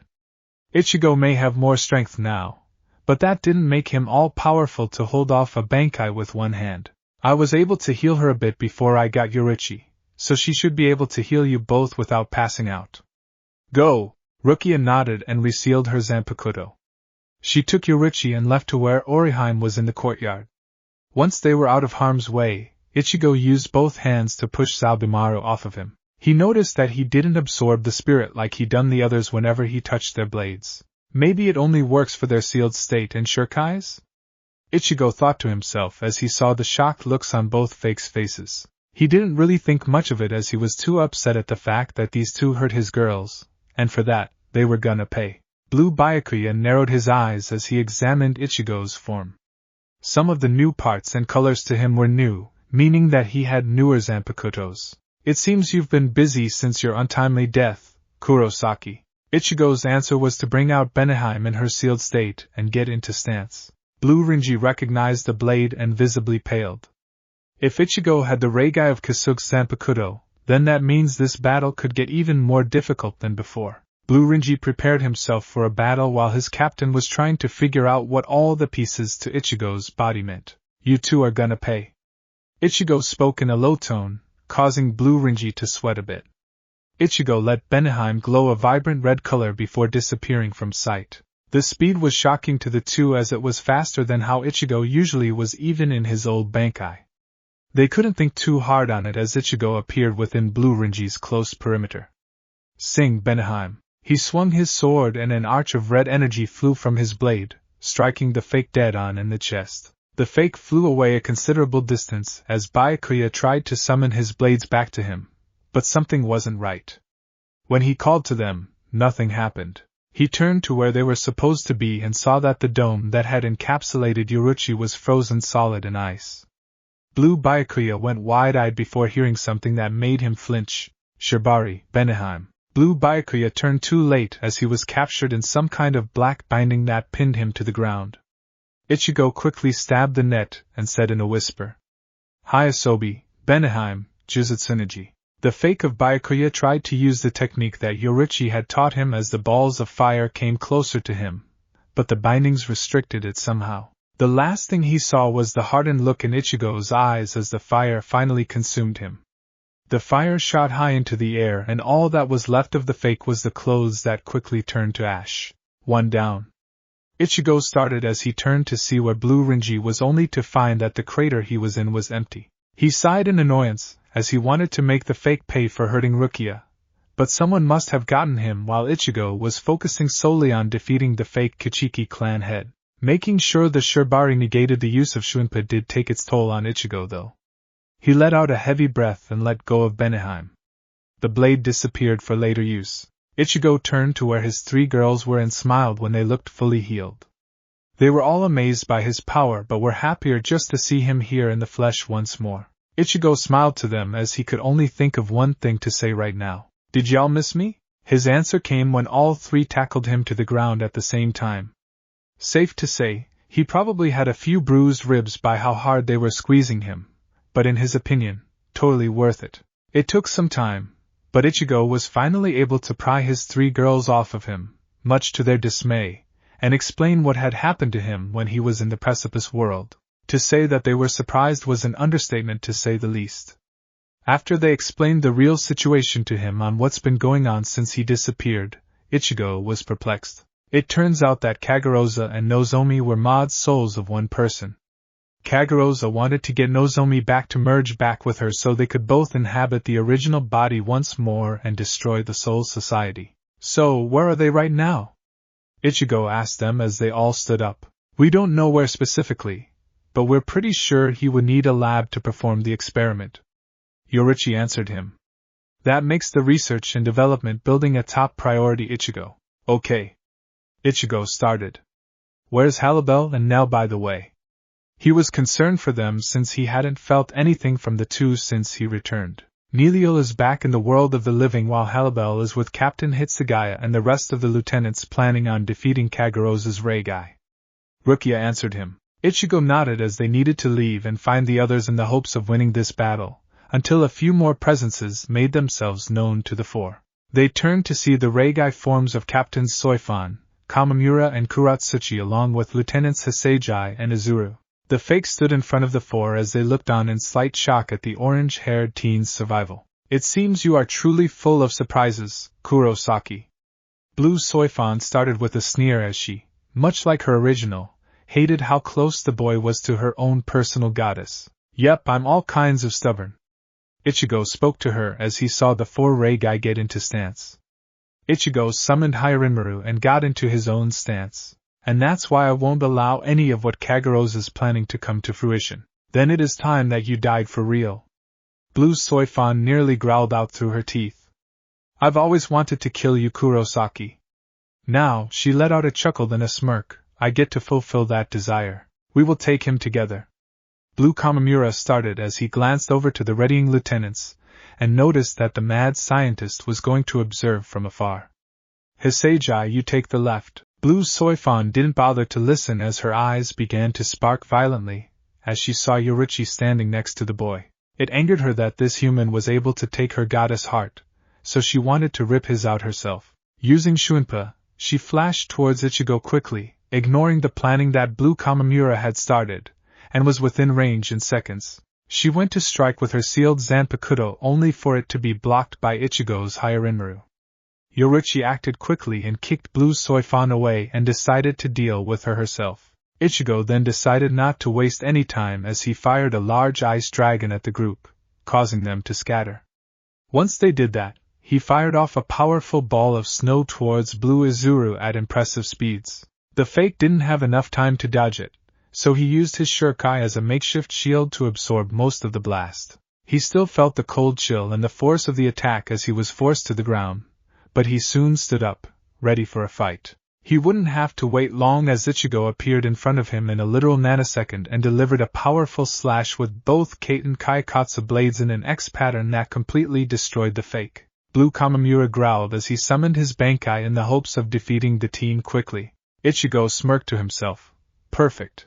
Ichigo then brought out Nozarashi and the sight of the jagged sword sent Blue Kamamura on edge. The fake knew how hard his counterpart fared against the actual Kenpachi, but to see Ichigo wield the brute's power would be something else entirely. He prepared himself as he had assumed that Ichigo would fight just like Kenpachi in terms of power.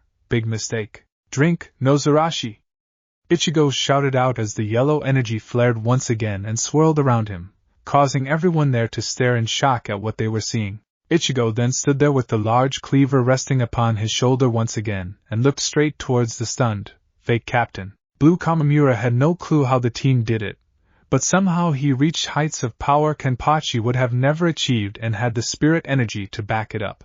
The shuriken might have been enough to even rival if not surpass the foxy fake's bankai. Blue Kuratsuchi watched with both a mix of intrigue and fear in his eyes. Kenpachi was a brute, no doubt about that, and Ichigo was simply a smarter brute.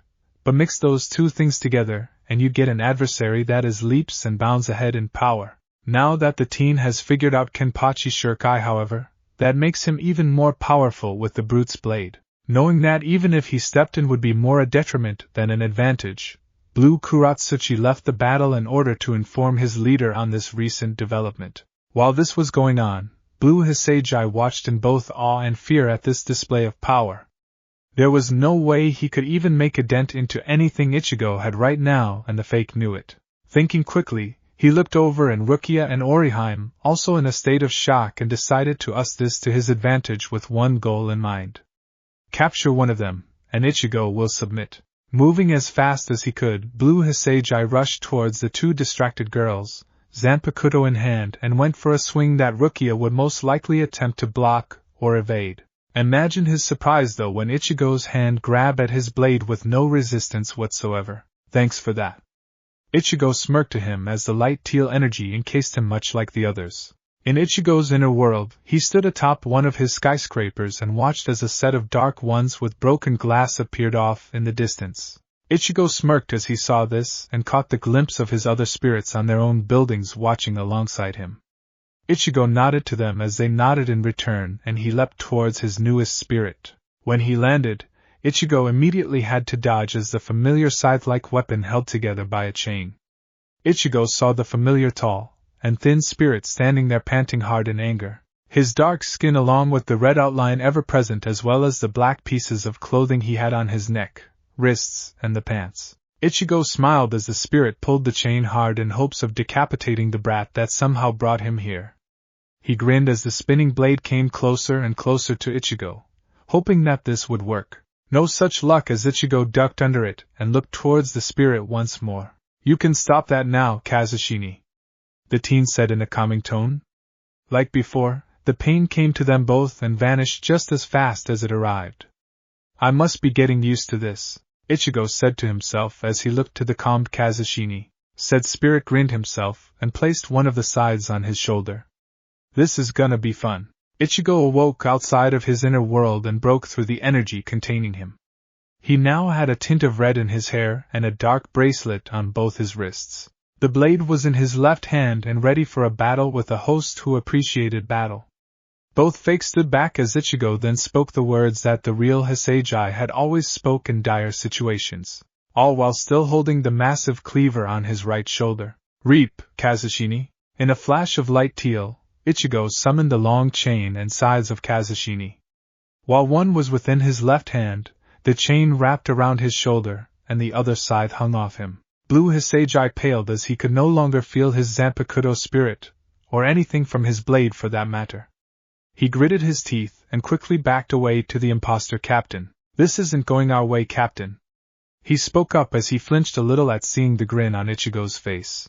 "I know, Hisagi," Blue Kamimura responded, deciding that this was not going to end in a victory. Without a moment's hesitation, the large fox man raised his arm, subsequently raising the giant's arm as well, and brought it down. His hope is that this would provide an adequate enough distraction, though that was cut short when the dust cleared and Ichigo was standing there, unfazed and with Nozarashi extended out, blocking the attack with ease. "I am possible," Blue Kamimura stuttered out as he saw Ichigo's relaxed state at blocking the massive blade.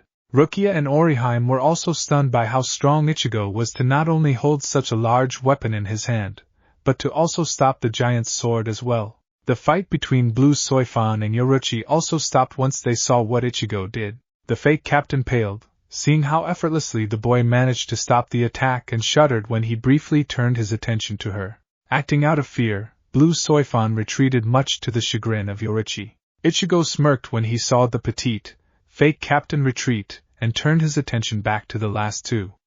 "My turn." Before Blue Hisagi could react, Ichigo had already thrown Kazushini towards him and landed a deep cut onto the fake's shoulder. The fake grunted in pain as the sheer force of the throw was 10 times stronger than how he or his original could have ever done.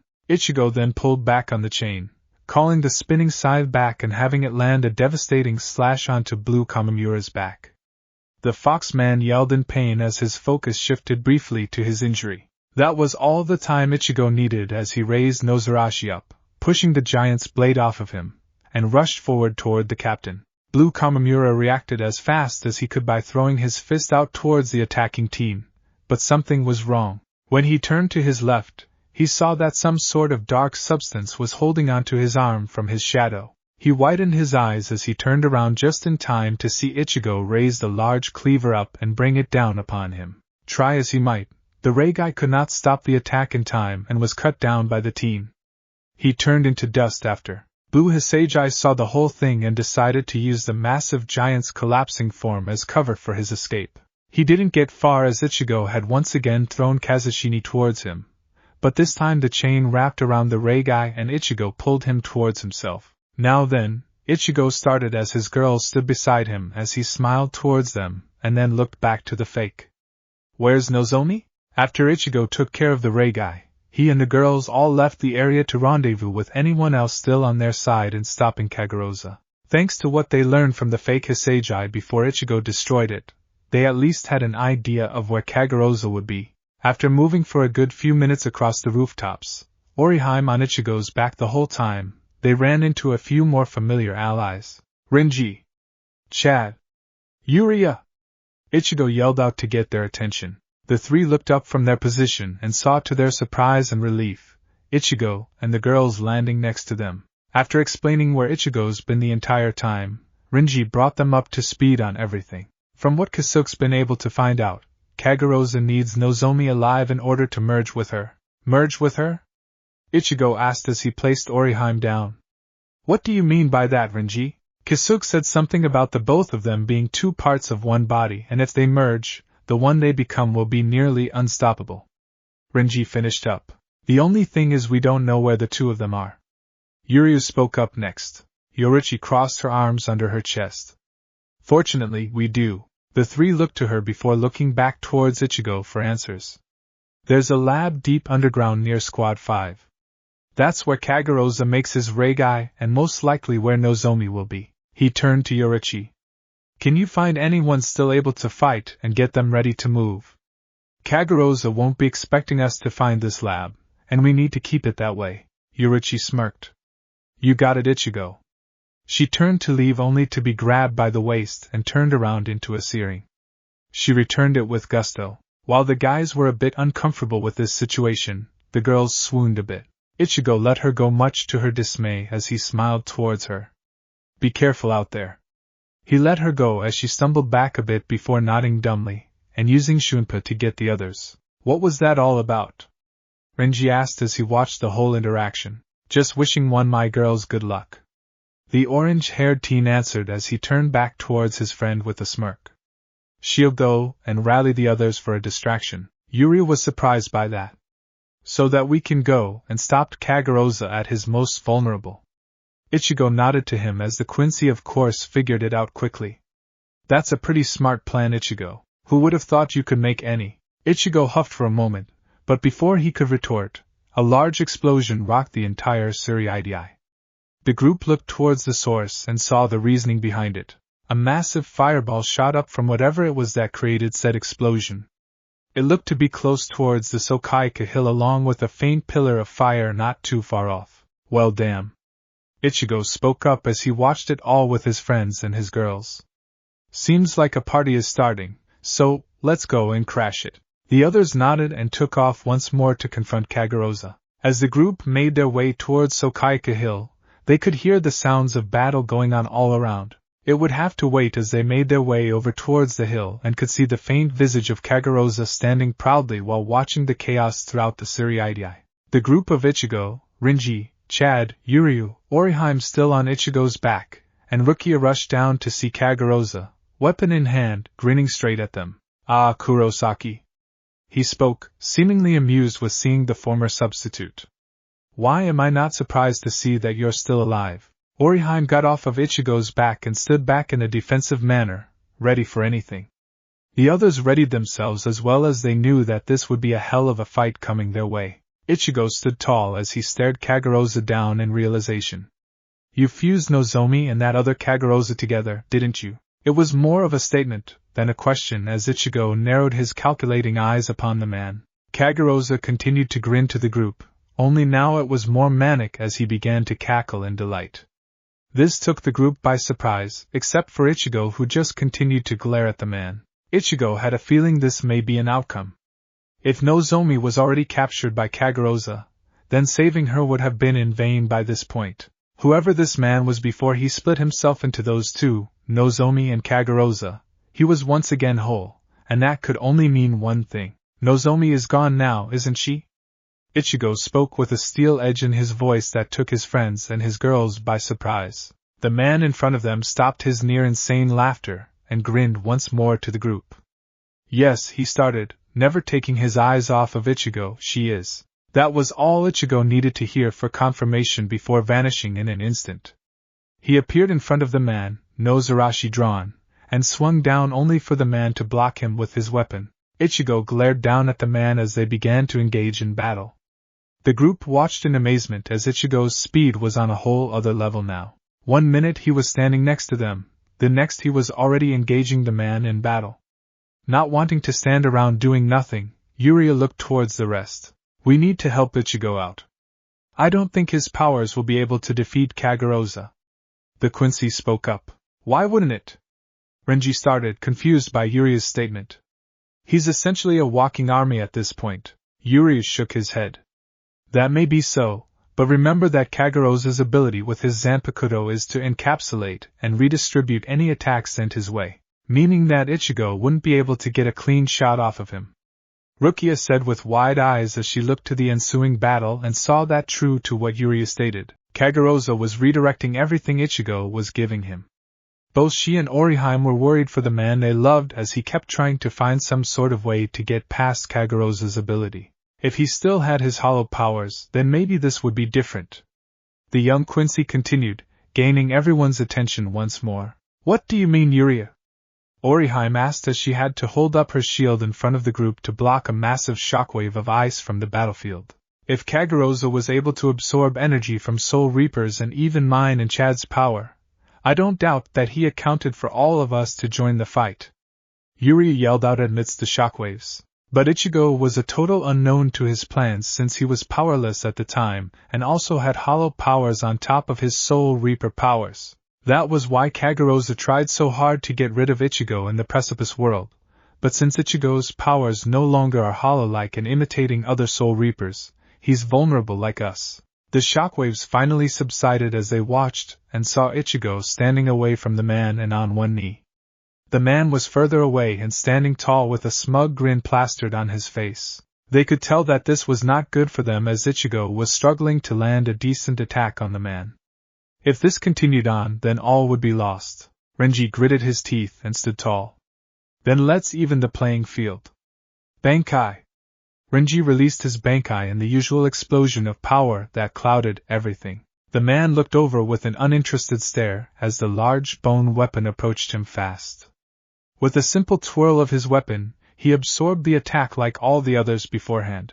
Once he did, it did come as somewhat of a shock when the rest of the group ran toward him, attacking as well. Rukia utilizing her powers to launch pillar after pillar of ice in his direction, while Urahara fired a barrage of arrows and Chad launched blasts of energy. The man leapt high into the air, absorbing each strike and firing them back, all with that smug look on his face. Renji launched his bankai towards him from behind, hoping to catch him off guard, but the man simply vanished in a shunpa before the attack hit. Renji widened his eyes as he was now standing in front of Renji. He grabbed Renji by his top and threw him with intense force through one of the pillars of ice, canceling Renji's bankai in the process. While all of this was going on, Ichigo was trying and failing to come up with a solution to stop this man. All of his attacks and tactics weren't working in the slightest since they all were a part of Kageroza's scheme. Even KYOKA's hypnosis had no effect. The teen had thought of the reason why Kageroza was trying so hard to be rid of him, and like Urahara had explained, it was because Ichigo used to have hollow powers. It made him an unexpected obstacle to Kageroza's planning. While the man had already known of everyone else within the Soul Society and how to counter their powers with his Zanpakyo, Ichigo's power would have been impossible to do so. This made Ichigo grit his teeth in anger, as that was the one thing that made him unique as compared to others. Now that he has other Zanpakyo spirits, and not his own, it meant he would need some sort of solution to beat this man, and fast, as he could see his friends losing. Damn it! He growled to himself as he stood up. What the hell do I do now? Ichigo's inner world. While he was saying that to himself and trying to come up with a solution, his Zanpakyo spirits were also panicking within his inner world. None of them had a solution as their master had exhausted everything in the early parts of the battle. They even began to argue as to what to do as they didn't want their master to die. While they were arguing though, KYOKA stood away from them in deep thought. She had heard her master's plight as if he had his original powers then he could easily overpower the man. But now, as he wouldn't be possible. There wasn't much they could do to win this fight and she knew it. That's when something hit her. She turned to the still arguing spirits. Hey! Her voice boomed out, gaining their attention. Since she was the first, she held the most say out of the others. There might be a way. Back at the battlefield, Ichigo was about to rush in to save his friends and fight this man till his last breath to protect them. Everything be damned. Wait, Ichigo. KYOKA spoke up from his inner world. KYOKA? Ichigo started. If you or any of the others have any ideas, I'm all ears. Just hurry. We do. She and the others materialized around him, stopping time in the process. Ichigo relaxed as he saw each of his spirits staring directly at him, all with a near solemn vibe to them. Ichigo turned towards KYOKA, who looked down at his gaze. What's going on? He started. What are all of you thinking? KYOKA spoke for everyone as she took a deep breath and looked up to look her master directly in the eyes. We think the only way to defeat this man is for you to use bankai, although we agreed that that was a bad idea. Ichigo spoke, looking towards the others to see their solemn expressions once more. It is, but not for the reason you think. What? He started. What are you talking about? I told you that if you used bankai with so man spirits linked to your soul that it could cause more damage than anything to you. It is true, not long after he had gotten Hyorinmaru from the fake Toshiro, KYOKA did mention that activating bankai could do more harm to him than good. He trusted her words and has mainly utilized Shirkai of each spirit for his fights, swapping between each one to throw his opponent off. But he had wondered just what would his bankai be or even do for that matter. That was a lie. She continued, surprising the teen. What actually happens then? Ichigo was dreading this response. With a sad sigh, KYOKA gave him his answer. I honestly don't know, but a working theory we've all thought of was that if you activate your bankai, we would all cease to exist. Ichigo widened his eyes at this before sighing and holding his head down. It was true. Whatever power he had that allowed him to essentially steal a Zanpakyo spirit from the user and have them be a part of himself was truly a mystery. Who knows just what will happen to him after a while? He barely had this ability for a month and there was already thoughts of losing it all once more. To become powerless again after this fight was something he didn't want in the slightest. But looking up and seeing his friends and two of his girls fighting for him was giving him second thoughts. True, he knew nothing of what might happen or even if this stunt wouldn't tear him apart as well or even if he could do such a thing to begin with. But one thing was clear, his friends needed him. The Soul Society needed him. His girls needed him, and he would be damned if he wasn't going to get back up and beat this bastard down. With a sigh that caught all of his spirit's attention, Ichigo looked to each and every one of them with a look of determination and resolve, something that filled them all with the will to follow him once more. Then let's hope that it's just a theory. He started. Listen guys, I don't know what'll happen once this is all over, but I do know that each and every single one of you is a part of my soul now. A part of my will, my resolve, and you know just how stubborn I can be. A few chuckles came from them after that statement. One thing's for certain though, if that happens or something even worse with all this power and spirits inside my soul, then we go out in a blaze of glory the likes of which has never been seen before. Nozarashi and Kazushini grinned maniacally at that. We fight and we win. Hyorinmaru, Sodi no Shirayuki and Benehan nodded. No one stops us here. Both of Kate and Kaikatsu smiled at this, and we make sure they all remember, forever, what our resolve is. He looked back to KYOKA with a smile. KYOKA smiled to him, and nodded. He looked around and held his hand out. Who's with me? Hell yeah! Kazushini shouted as he laid his hand on top of Ichigo's, his dark green energy going into Ichigo's. Let's do this. Hyorinmaru spoke as he placed his hand down, an icy blue energy going into Ichigo. It's been an honor if this is the end. Kaiten spoke as she and her other half placed their hands in. Inky black energy. Yay! Nozarashi bounced as she placed her hand. Yellow energy. Quite the speech, Ichigo. Sodi no Shirayuki placed her hand down. Light lavender energy. Ought to be interesting. Beneheim placed her hand down. Vibrant red energy. Finally, KYOKA placed her hand down and purple energy went into his hand. Thank you, Ichigo. For everything. Snap back to reality. The man was cackling once more as the small group was laying all around the area. All except Oriheim, who was healing Renji since he was the most injured at the moment. Do you see how pointless this is now? He shouted out as if to let everyone in Soul Society hear him.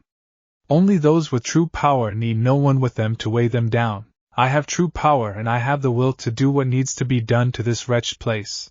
Before he could do whatever he was about to do, a massive amount of pressure dropped down onto him, and the Suigetsu as a whole.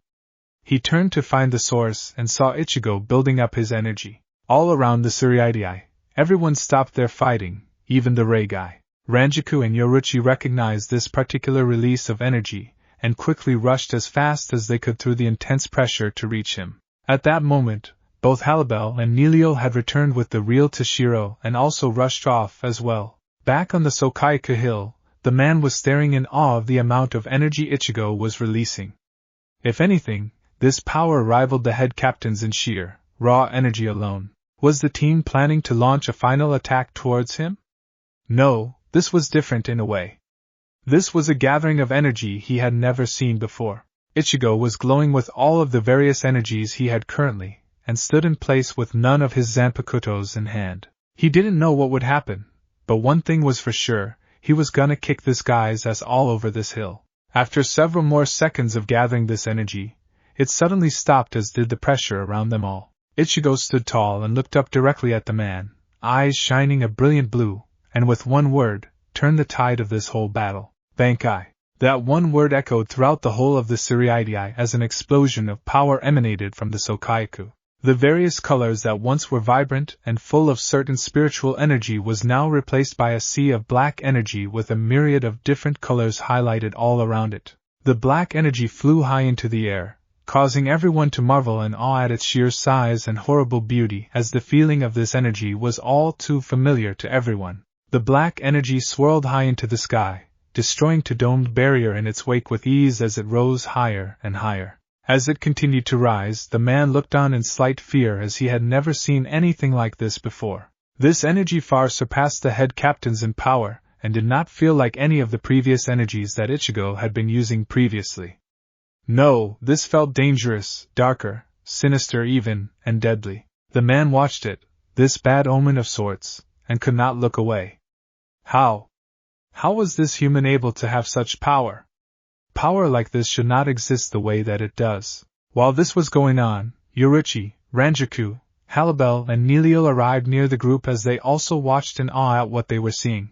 Everyone was frozen in place as they saw the black energy rise higher to the point that it began to eclipse the sun itself, and cover the entire Suigetsu in an ominous darkness. There was panic in the streets of the Suigetsu as unseated officers and regular soul reapers didn't know what was going on. The captains and Reigai did nothing but stare up to the dark sky in eerie anticipation of what was to come, completely ignoring the screams and shouts all throughout the Suigetsu. Kisuke Urahara had rejoined the fight a few minutes prior, and could only look up in fear as he had theorized what might happen if Ichigo were to do this. It would not end well for the teen if he was right. The black energy then ceased its movement as it sat there, towering over everyone there. They all looked to it as the energy began to twitch and pulse in a violent and erratic way. This caused some of the ones below to widen their eyes in a similar fear, hoping that the one behind this energy was not dying of some sort. The energy continued to pulse violently, sending a horrible humming sound from it that caused several people to cover their ears. The man being one of these people, since he was the closest to the energy. The hum and the pulsing along the twitching picked up in speed and volume, releasing a near-deafening sound the likes of which no one has ever heard before. It was torturous to some and outright terrifying to others. Even the head captain was trying to cover his ears, despite only having one arm, as the sound was even too much for him. The sound eventually knocked out the regular soul reapers and unseated officers, while the captains, lieutenants, the Reigai, the 2 Arankar and the 3 humans were the only ones still conscious. Just when it was about to become too much for everyone, the sound stopped suddenly. They all looked up as the black energy began to flow like flames. They all watched with bated breath as the energy began to descend back to the Sokaiku slowly at first, but then it began to fall at a rapid rate. The man held his weapon up at the ready as the black flames continued to fall not too far away from him.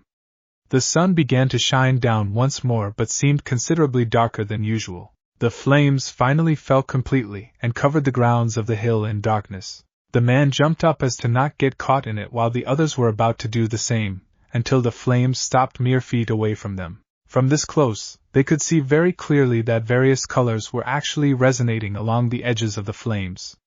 It was odd yet somehow soothing to the mass group. What the hell is going on? The man said to himself as he stood on solidified air to get away from the flames. Everyone else had the same thought as they watched the black flames begin to move back. The flames swirled around the center of the hill, releasing small embers everywhere on the hill as it began to take a shape. It looked like nothing familiar at first, as it looked like a mass with no shape. But then as the flames picked up speed, everyone started to see a body sitting with the flames itself. The man and the group watched as the flames stopped moving entirely, and slowly began to fade away with the wind. In its wake sat a figure covered in the flames from head to toe. He was unmoving as the flames continued to flow and flutter upon him, yet he seemed to be completely calm with no signs of pain or agony. Ichigo? Orihime spoke up as she and the rest waited with bated breath, as he still had yet to move. As soon as that name left her lips, the figure's head tilted up slightly. With one fluid motion, he stood up, still covered in the flames, and stood there. He looked up to the still darkened sky and held up his right arm to it. The darkness in the sun seemed to grow as the same eerie light from the eclipse took over once more. When that happened, the flames around the figure disappeared from him in a pulse of energy. There, standing unharmed and unfazed by the very fire, stood Ichigo Kurosaki himself, and he looked very different than before. Instead of the various clothing and items he wore once he gained a new Zanpakyo, he stood in a large and billowing hakama that had remnants of the black flames on its edges. He wore a dark red obi around his waist that shined with vibrant colors around the hem. He wore no shirt and instead had long coat made out of the very flames itself. The coat went all the way down to his feet, which were bare, and covered his arms. It had a hood as well. His clothes weren't the only things that changed, as his appearance was different as well. The most noticeable thing outright was his hair. It was longer now, reaching to his upper back, and seemed to be made out of fire itself. The color was still orange, but on a closer inspection there were clear signs of other colors flowing within it, all representing each spirit within him. His face seemed the same, but it was his eyes that stood out. They were no longer the same chocolate brown they usually were, and instead were a deep red within a pool of darkness. All in all, Ichigo looked like a totally different person now, and everyone had different reactions to it. His friends were in awe as they could feel the heat from Ichigo's flames all the way over to where they were.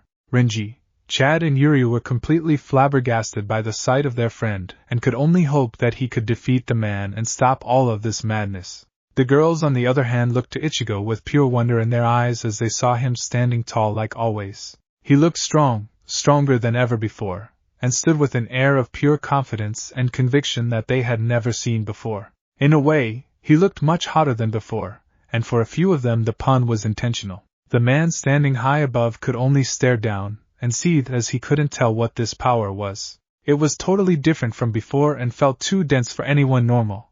But then again, Ichigo Kurosaki was not normal. He watched with a hard scowl as Ichigo slowly tilted his head up to meet his gaze. He instinctually took a step back as that gaze was truly terrifying to the man. What the hell is this? He stuttered out in fear of the unknown. Kurai Tengaku. Ichigo spoke, but his voice sounded like multiple people talking all at once and in perfect sync. Everyone who heard his voice went wide-eyed at the sheer power behind his voice. DD Dark Heaven? The man stuttered out as the name made sense now. The eclipsed sun in the afterlife casting a dark light all through the Suriidii and the Soul Society as a whole, a dark miracle of sorts. That's right, Ichigo spoke once more. We're going to end this Kageroza, or whatever your real name is. He held his right hand out to his side as the black flames once more swirled around him. They then went to his hand and formed a dark handle that later began to expand into a black blade of sorts similar to his old bankai sword. The major difference is that this one split in two. The second blade was made out of pure flames and yet still seemed to have a sharp edge to it. Another thing that made this blade different than the first was that it was floating around Ichigo in a defensive way. Ichigo then brought his arm down and large gust of wind kicked up behind him while also slicing through the Sokaika hill, leaving a clean and smooth piece of the hill intact. This simple action caused everyone, both on the hill and far below it, to gasp in shock at the pure strength of Ichigo's bankai. And we will free Nozomi from you. Ichigo pointed his blade at the man while his other one did the same. And this time that fancy trick of yours won't work on us. The man stood at the ready as Ichigo simply stood in place and simply stared up at him. The look in those eyes caused the man to swallow the lump in his throat before getting into stance. Whatever Ichigo's power was, would be detrimental to him and his plan, and he would not allow that to happen here when he was so close. Deciding to test his strength, the man spun his weapon and opened another rift to fire a few Kido spells that he stopped from earlier in his confrontations with the captains. It was a captain's level Sokatsui that sailed towards Ichigo at lightning speeds, yet Ichigo stood completely still and unfazed by the attack. Without even moving an inch, the second blade made out of the black fire moved in front of Ichigo, and knocked the attack away with no effort whatsoever. The attack went on to hit an empty storage shed and destroy it completely in the process. The man started to himself, not too surprised by the second blade's primary function. Though, it was slightly surprising to see it bat away a captain-level Kido like it was nothing. He would have to be very careful whenever he attacks the human. Ichigo tilted his head ever so slightly and gave a slight smirk. The man prepared himself for an attack until he felt a hand grab his shoulder from behind. Quickly turning his head, he saw Ichigo standing there with his free hand on his shoulder.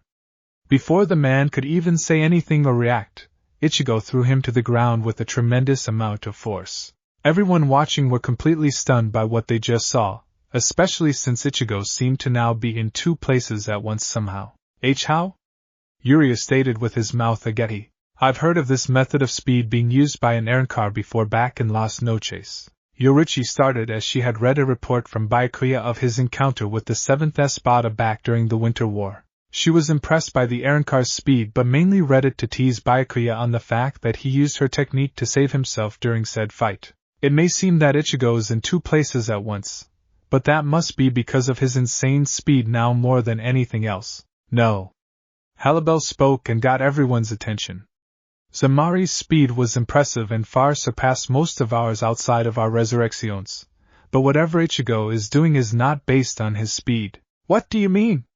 Rukia asked her. Usually whenever anyone uses Sonido or Yoshuinpa, there is a slight trail of spirit energy that allows others with superior Ryatsu to see their movements. It even applied to Zamari whenever he used his Gamello's Sonido.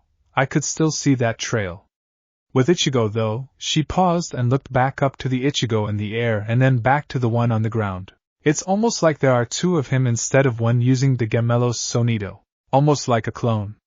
Renji spoke up as the dust from the ground cleared. The man stood up on shaky legs and looked to the Ichigo in front of him before noticing the one still in the air. The one in the air raised his blade into the air while the one on the ground did the same. Not wanting to see what would happen if he stayed there, the man leapt away just as both Ichigos swung, causing a large torrent of energy to clash against each other. There was a small explosion that kicked up dust and blocked the man's vision for a moment. That was all the time Ichigo needed to appear right in front of him and bring his sword down.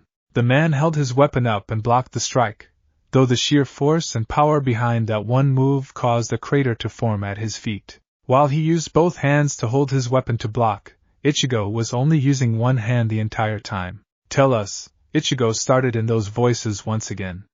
Who are you really? The man gritted his teeth as he tried and failed to push Ichigo off of him. And my name is Okoyeshima. You created Nozomi and Kageroza? That's right. Why? Oko, having enough of this force bearing down on him, was able to move his body away from Ichigo and get out of the deadlock. He panted as Ichigo stood there staring at him. I created those two mod souls as I was the one who developed mod souls in the beginning. He stood up and looked at Ichigo in his eyes. Those two were extensions of myself that when brought together would make me whole once more so I may take my revenge on the Soul Society. So, both Nozomi and Kageroza were just a part of you that you yourself separated for revenge. Ichigo narrowed his eyes. You know nothing human! Oko shouted out. Relying on other people is what drives you. It is a weakness that others share time and time again all because they themselves are weak. Once I knew this, I shed away from those I deemed weaker than me and achieved a power nobody else has. You think relying on others is weak? I've had to rely solely on myself for my entire life, and look at what I've accomplished." He held his arms out as the destruction down below was visible to the teen. "I will not be denied my vengeance, let alone from some freak of nature like you, Ichigo Kurosaki." He spun his weapon and disappeared like usual. Everyone watching were on edge as Oko appeared far behind Ichigo, yet nothing happened. Ichigo turned around towards him, and had his head down for a moment. "If you truly believe that wholeheartedly," he started once more before holding his free hand out. The other Ichigo that was still in the air at the time landed next to him and turned into the black flames. It went into Ichigo's hand and formed the same blade he held in his right hand, much to everyone's surprise. "Then we shall show you that there is strength in numbers, and that no matter how powerful you are, without help," he raised his head and looked at Oko with a scowl, "you will always lose." Oko prepared himself as now Ichigo had 3 blades. One in each hand and the other one still floating defensively. He gritted his teeth and once again spun his weapon, intent on ending this foolish human once and for all. But once he was in range, he found that Ichigo's floating blade blocked his attack. "What?" That was all he could say before Ichigo went for an upward slash with his right. The defensive sword moved out of the way long enough for the strike to connect. Fortunately for Oko, the strike only his weapon. Unfortunately, the force behind the strike pushed him back considerably. He regained his balance just in time to avoid a strike from Ichigo's left. He went to attack only for the defensive blade to parry his attacks repeatedly, all while Ichigo slowly walked over toward him. Oko used Shunpa and put a considerable distance between him and the teen. Ichigo decided to go on the offensive this time as he rushed over to Oko with speed that left dust in his wake. He brought his right up and down onto Oko's weapon, causing shockwaves to come from the exchange. Oko was forced to dodge and block as best as he could, but the power and strength in each blow was too much for him. He found his opportunity and spun his weapon to get away from Ichigo's strikes. But that was in vain as Ichigo turned to where he had just landed and sent an arch of blue energy towards him. Oko smirked as he spun his weapon once more in hopes of absorbing the attack as he had done so many others.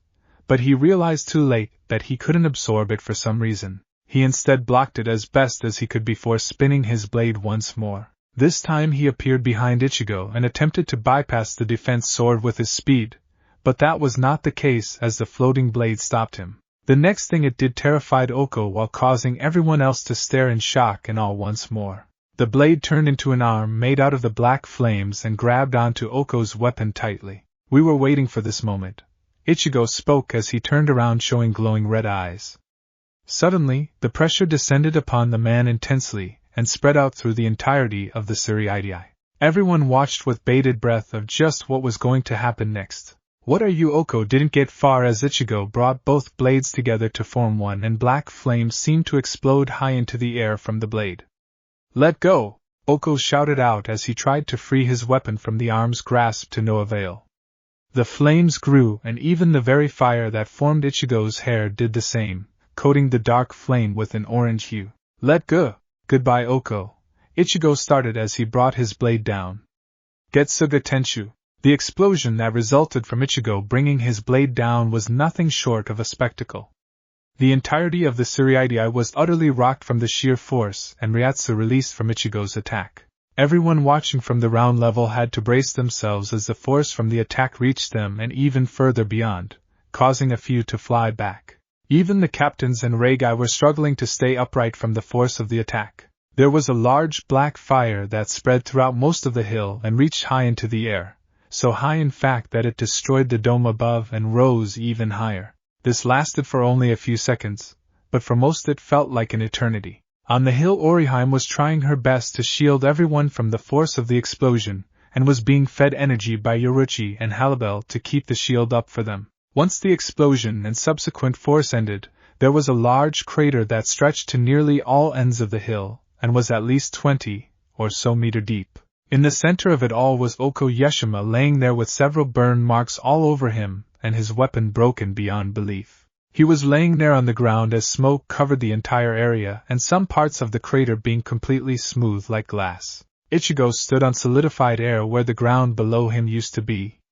He lowered his blade and looked down towards the semi-conscious man far down below. After a quick look to see that he was in fact still alive, Ichigo looked towards the dark arm still in front of him. The arm turned towards him, still balled into a fist from holding Oko's weapon, and opened its palm. The golden handle was still relatively intact, and the arm offered it towards its master. Ichigo nodded, knowing just what to do. He reached his free hand out and grabbed a hold of the handle. In the similar rush that he felt from the others, Ichigo was once again brought into his inner world. The skyscrapers were all on fire all around him, and he could do nothing but smirk at this as the flames were not threatening to him, or his soul. He breathed in and realized just how at peace his mind felt despite the seeming chaos all around him. Once he finished breathing, he turned to see a figure cowering away from the flames. The figure was a little boy that looked similar to Nozomi. His hair was green and reached down to his mid-back. He was wearing a golden coat over a white yukata and a red obi. His skin was normal, but there were red markings on his forearms that reached to both his entire hands. Ichigo went over to him and knelt down to who he knew was Oko's Zanpakyo. "It's okay." Ichigo started as he placed his hand on the Zanpakyo's head, receiving and flinch from the child. "You're gonna be okay, Sumitsu-kigasa." Just like before, both felt a slight pain in their heads, Ichigo ignoring his, while the child held onto his head in pain. Just as quickly as it was there, it was gone. Sumitsu-kigasa raised his head and Ichigo could see the golden eyes the Zanpakyo had. He smiled towards him and received a smile in return. With that, Ichigo left his inner world and was back in the present. The golden handle that was in his hand vanished, and caused Ichigo to smile to himself, as he knew just what this meant. He looked down to Oko and his smile left him. There was one last thing to do. Ichigo let himself drop down to where Oko was laid out, and he landed not too far away. He walked over to the man and stood over him, noticing the near blank look in his eyes and the shallow rising and falling of his chest that was now bare. Most of his outfit had been destroyed with the blast. Ichigo closed his eyes and focused. All the knowledge and information from Oko's life flowed into his mind, and he was looking for exactly what he knew was here. While he was doing that, his friends and his girls all went to the edge of the crater and watched eagerly to what Ichigo was about to do. The captains, lieutenants and their Reigai all joined them and watched just what Ichigo was about to do. Smiling to himself, Ichigo opened his eyes that were now golden as he found his answer. He knelt down to Oko and placed his left hand on the man's chest. What happened next was surprisingly simple for him, as his hand glowed a golden energy and slowly went into Oko's body. For a few seconds, everyone was on bated breath until a surge bright purple energy appeared and Ichigo pulled with no effort at all. To everyone's surprise, Ichigo pulled out an arm and then the rest of the body of Nozomi Kujo from Oko's body. She was still in the white yukata as Ichigo pulled her into his chest and was relieved to see her still breathing steadily. Now, it is over. It didn't take long for the fighting to stop once Oko was defeated by Ichigo. The remaining Reigai had no more fight in them as their leader was obsessed with destroying the Tsuruidai as a whole rather than simple subjugation. It went against their original core belief of defending and protecting the Tsuruidai. Oko somehow survived the attack Ichigo gave him and was quickly put in the maggot's nest for his crime of attempting to destroy the Tsuruidai. His Zanpakyo was recovered slightly as just bits and pieces with no power left in it. Not many knew that Ichigo had taken the spirit within said Zanpakyo until a little while later. It took some time, but the Tsuruidai was being rebuilt slowly but surely. The number of casualties was surprisingly low for a battle of this magnitude, as only a few seated and unseated officers were caught in the crossfire of the Reigai battle. The number of injured was high, and caused Squad 4 to work harder than ever, and they even asked Orihime for assistance when needed. The Reigai were a complicated matter afterwards. Some wanted them to be destroyed as they would disrupt the order of the Soul Society. Others thought differently as they saw the Reigai as unwilling assets to a madman. It was tough for the captains to come to a decision regarding the remaining Reigai as the Central 46 was still in disarray, and that left the captains in charge for now. In the end, it was actually the Reigai that suggested they be destroyed. There was much debate as the Reigai explained that while they had no idea of Oko's true intentions, it was no excuse for what they involved themselves in. Good Soul Reapers died because of them, and they felt this was the best decision for the Tsuruidai. It took Kisuke and Mayuri along with Blue Mayuri to create a device that would completely destroy the Reigai, but it took some time to complete. During that time, The Reigai mainly stuck to themselves as they knew what was about to happen soon. There were no complaints when the deed was done. After the fight with Oko, Ichigo deactivated his bankai once everything had settled down. To his surprise, he was in a standard Soul Reaper uniform with an assortment of different colored bracelets on both his right and left wrist and a familiar Zanpakyo attached to his hip. Each bracelet was colored to each spirit within Ichigo's soul, and while he could no longer hear their voices or even see them in his inner world, he felt their presence, nonetheless. The only spirit within his inner world now was Shimizu. Said spirit was happy to be with Ichigo, and even felt each of the other spirits like Ichigo could. While it took some time to convince the captains and everyone else that he would not go the same way as Oko with Shimizu, he was officially brought back as a substitute Soul Reaper on the grounds that he gets checked by Mayuri, Unohana and Kisuke to see just how he was able to take a Zanpakyo spirit from others. Ichigo agreed without any hesitation. The results were inconclusive as neither the two scientists nor the doctor figured out why it was possible, and it was made even stranger that Ichigo could no longer take a Zanpakyo spirit anymore. He could still summon each spirit and still had the knowledge and skills from each of their owners, but he no longer could take any more. Kisuke hypothesized that since Ichigo used that incredibly powerful bankai, it must have locked away the ability to take other spirits in. It was only a theory, but the best thing they could think of. Also, after the fight was over, all of Ichigo's girls that were there swarmed him in an embrace he would never forget. He then spent the rest of the day with them as they all had some catching up to do, and Ichigo had plenty of energy for them. A few weeks later, Ichigo and his friends along with most of his girls left the Soul Society for the world of the living. They all went their separate ways after that as Yuri went to the hospital to learn from his father, Ryukin. Chad went to train with a new group he recently found called Skushin in order to get stronger. Kisuke stayed in his shop to continue with his day-to-day. Ichigo went home to rest while he also had Yoruichi, Halibel and Nilil essentially glued to him. Orihime would have also gone with, but she had to inform Tatsuki of everything. Rukia and Ranjuku were still in the Soul Society to help rebuild things there. Eventually Halibel had to leave for Hueco Mundo to attend to her duties as the queen, but Nilil essentially stayed as she was given a jugai by Kisuke to live in the world of the living. Nozomi, now completely free from both Kageroza and Oko, decided to live her life in Soul Society as a member of Squad 13 with Rukia. The two had become good friends since her joining the squad. Khan would often visit her, and the two became close. Years after the Reigai invasion, things were relatively peaceful for the orange-haired substitute Soul Reaper. He finished high school and decided to become a writer much to everyone's surprise. He used his numerous adventures and actions as a template to write detailed and fantastical stories involving heroes, villains and monsters of all sorts. They took off all around Karakura town and even most of Japan in a few months, and then all around the world in a few years. Ichigo was proud of himself for his accomplishments, and never had any shortage of material with his duties as a substitute Soul Reaper. Speaking of Soul Reapers, Ichigo married his girls at different locations. Since polygamy wasn't a thing in the human world but very common in the afterlife, Ichigo publicly married Tatsuki in the spring while later marrying his other girls in the Soul Society and Hueco Mundo. This had a dual effect as not had he married his girls, but with his marriage to Halibel, the queen of Hueco Mundo, there was a treaty that was signed of non-aggression between the Soul Society and Hueco Mundo. With all of that done, it of course didn't take long for our hero to grow a rather large family, much to his sister's joy of being aunts and his father's over-the-top happiness.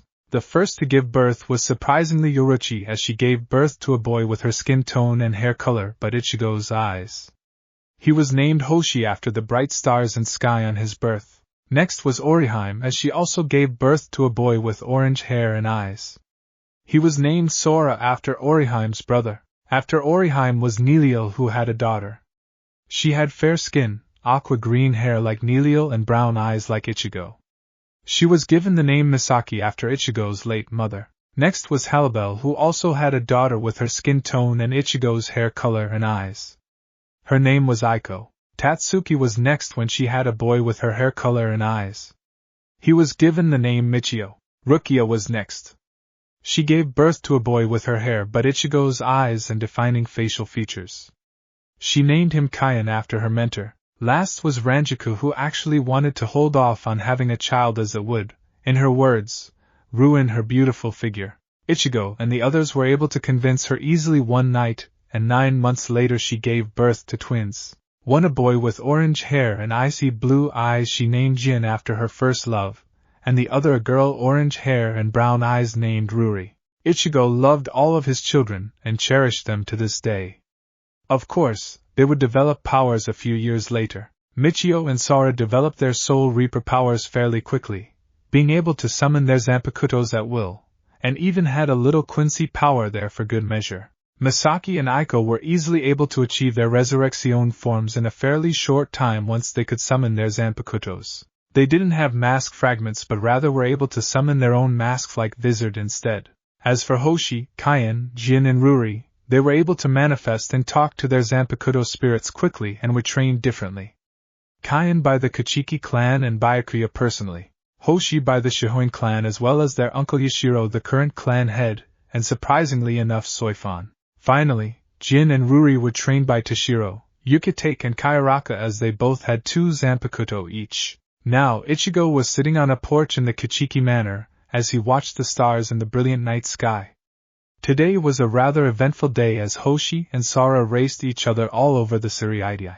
It was close, but Hoshi won by a landslide victory. Now they were all in the Kachiki manor simply having a large feast. Some of the Shihoin clan was there too as Hoshi was technically an heir, same with Kaien. Dad.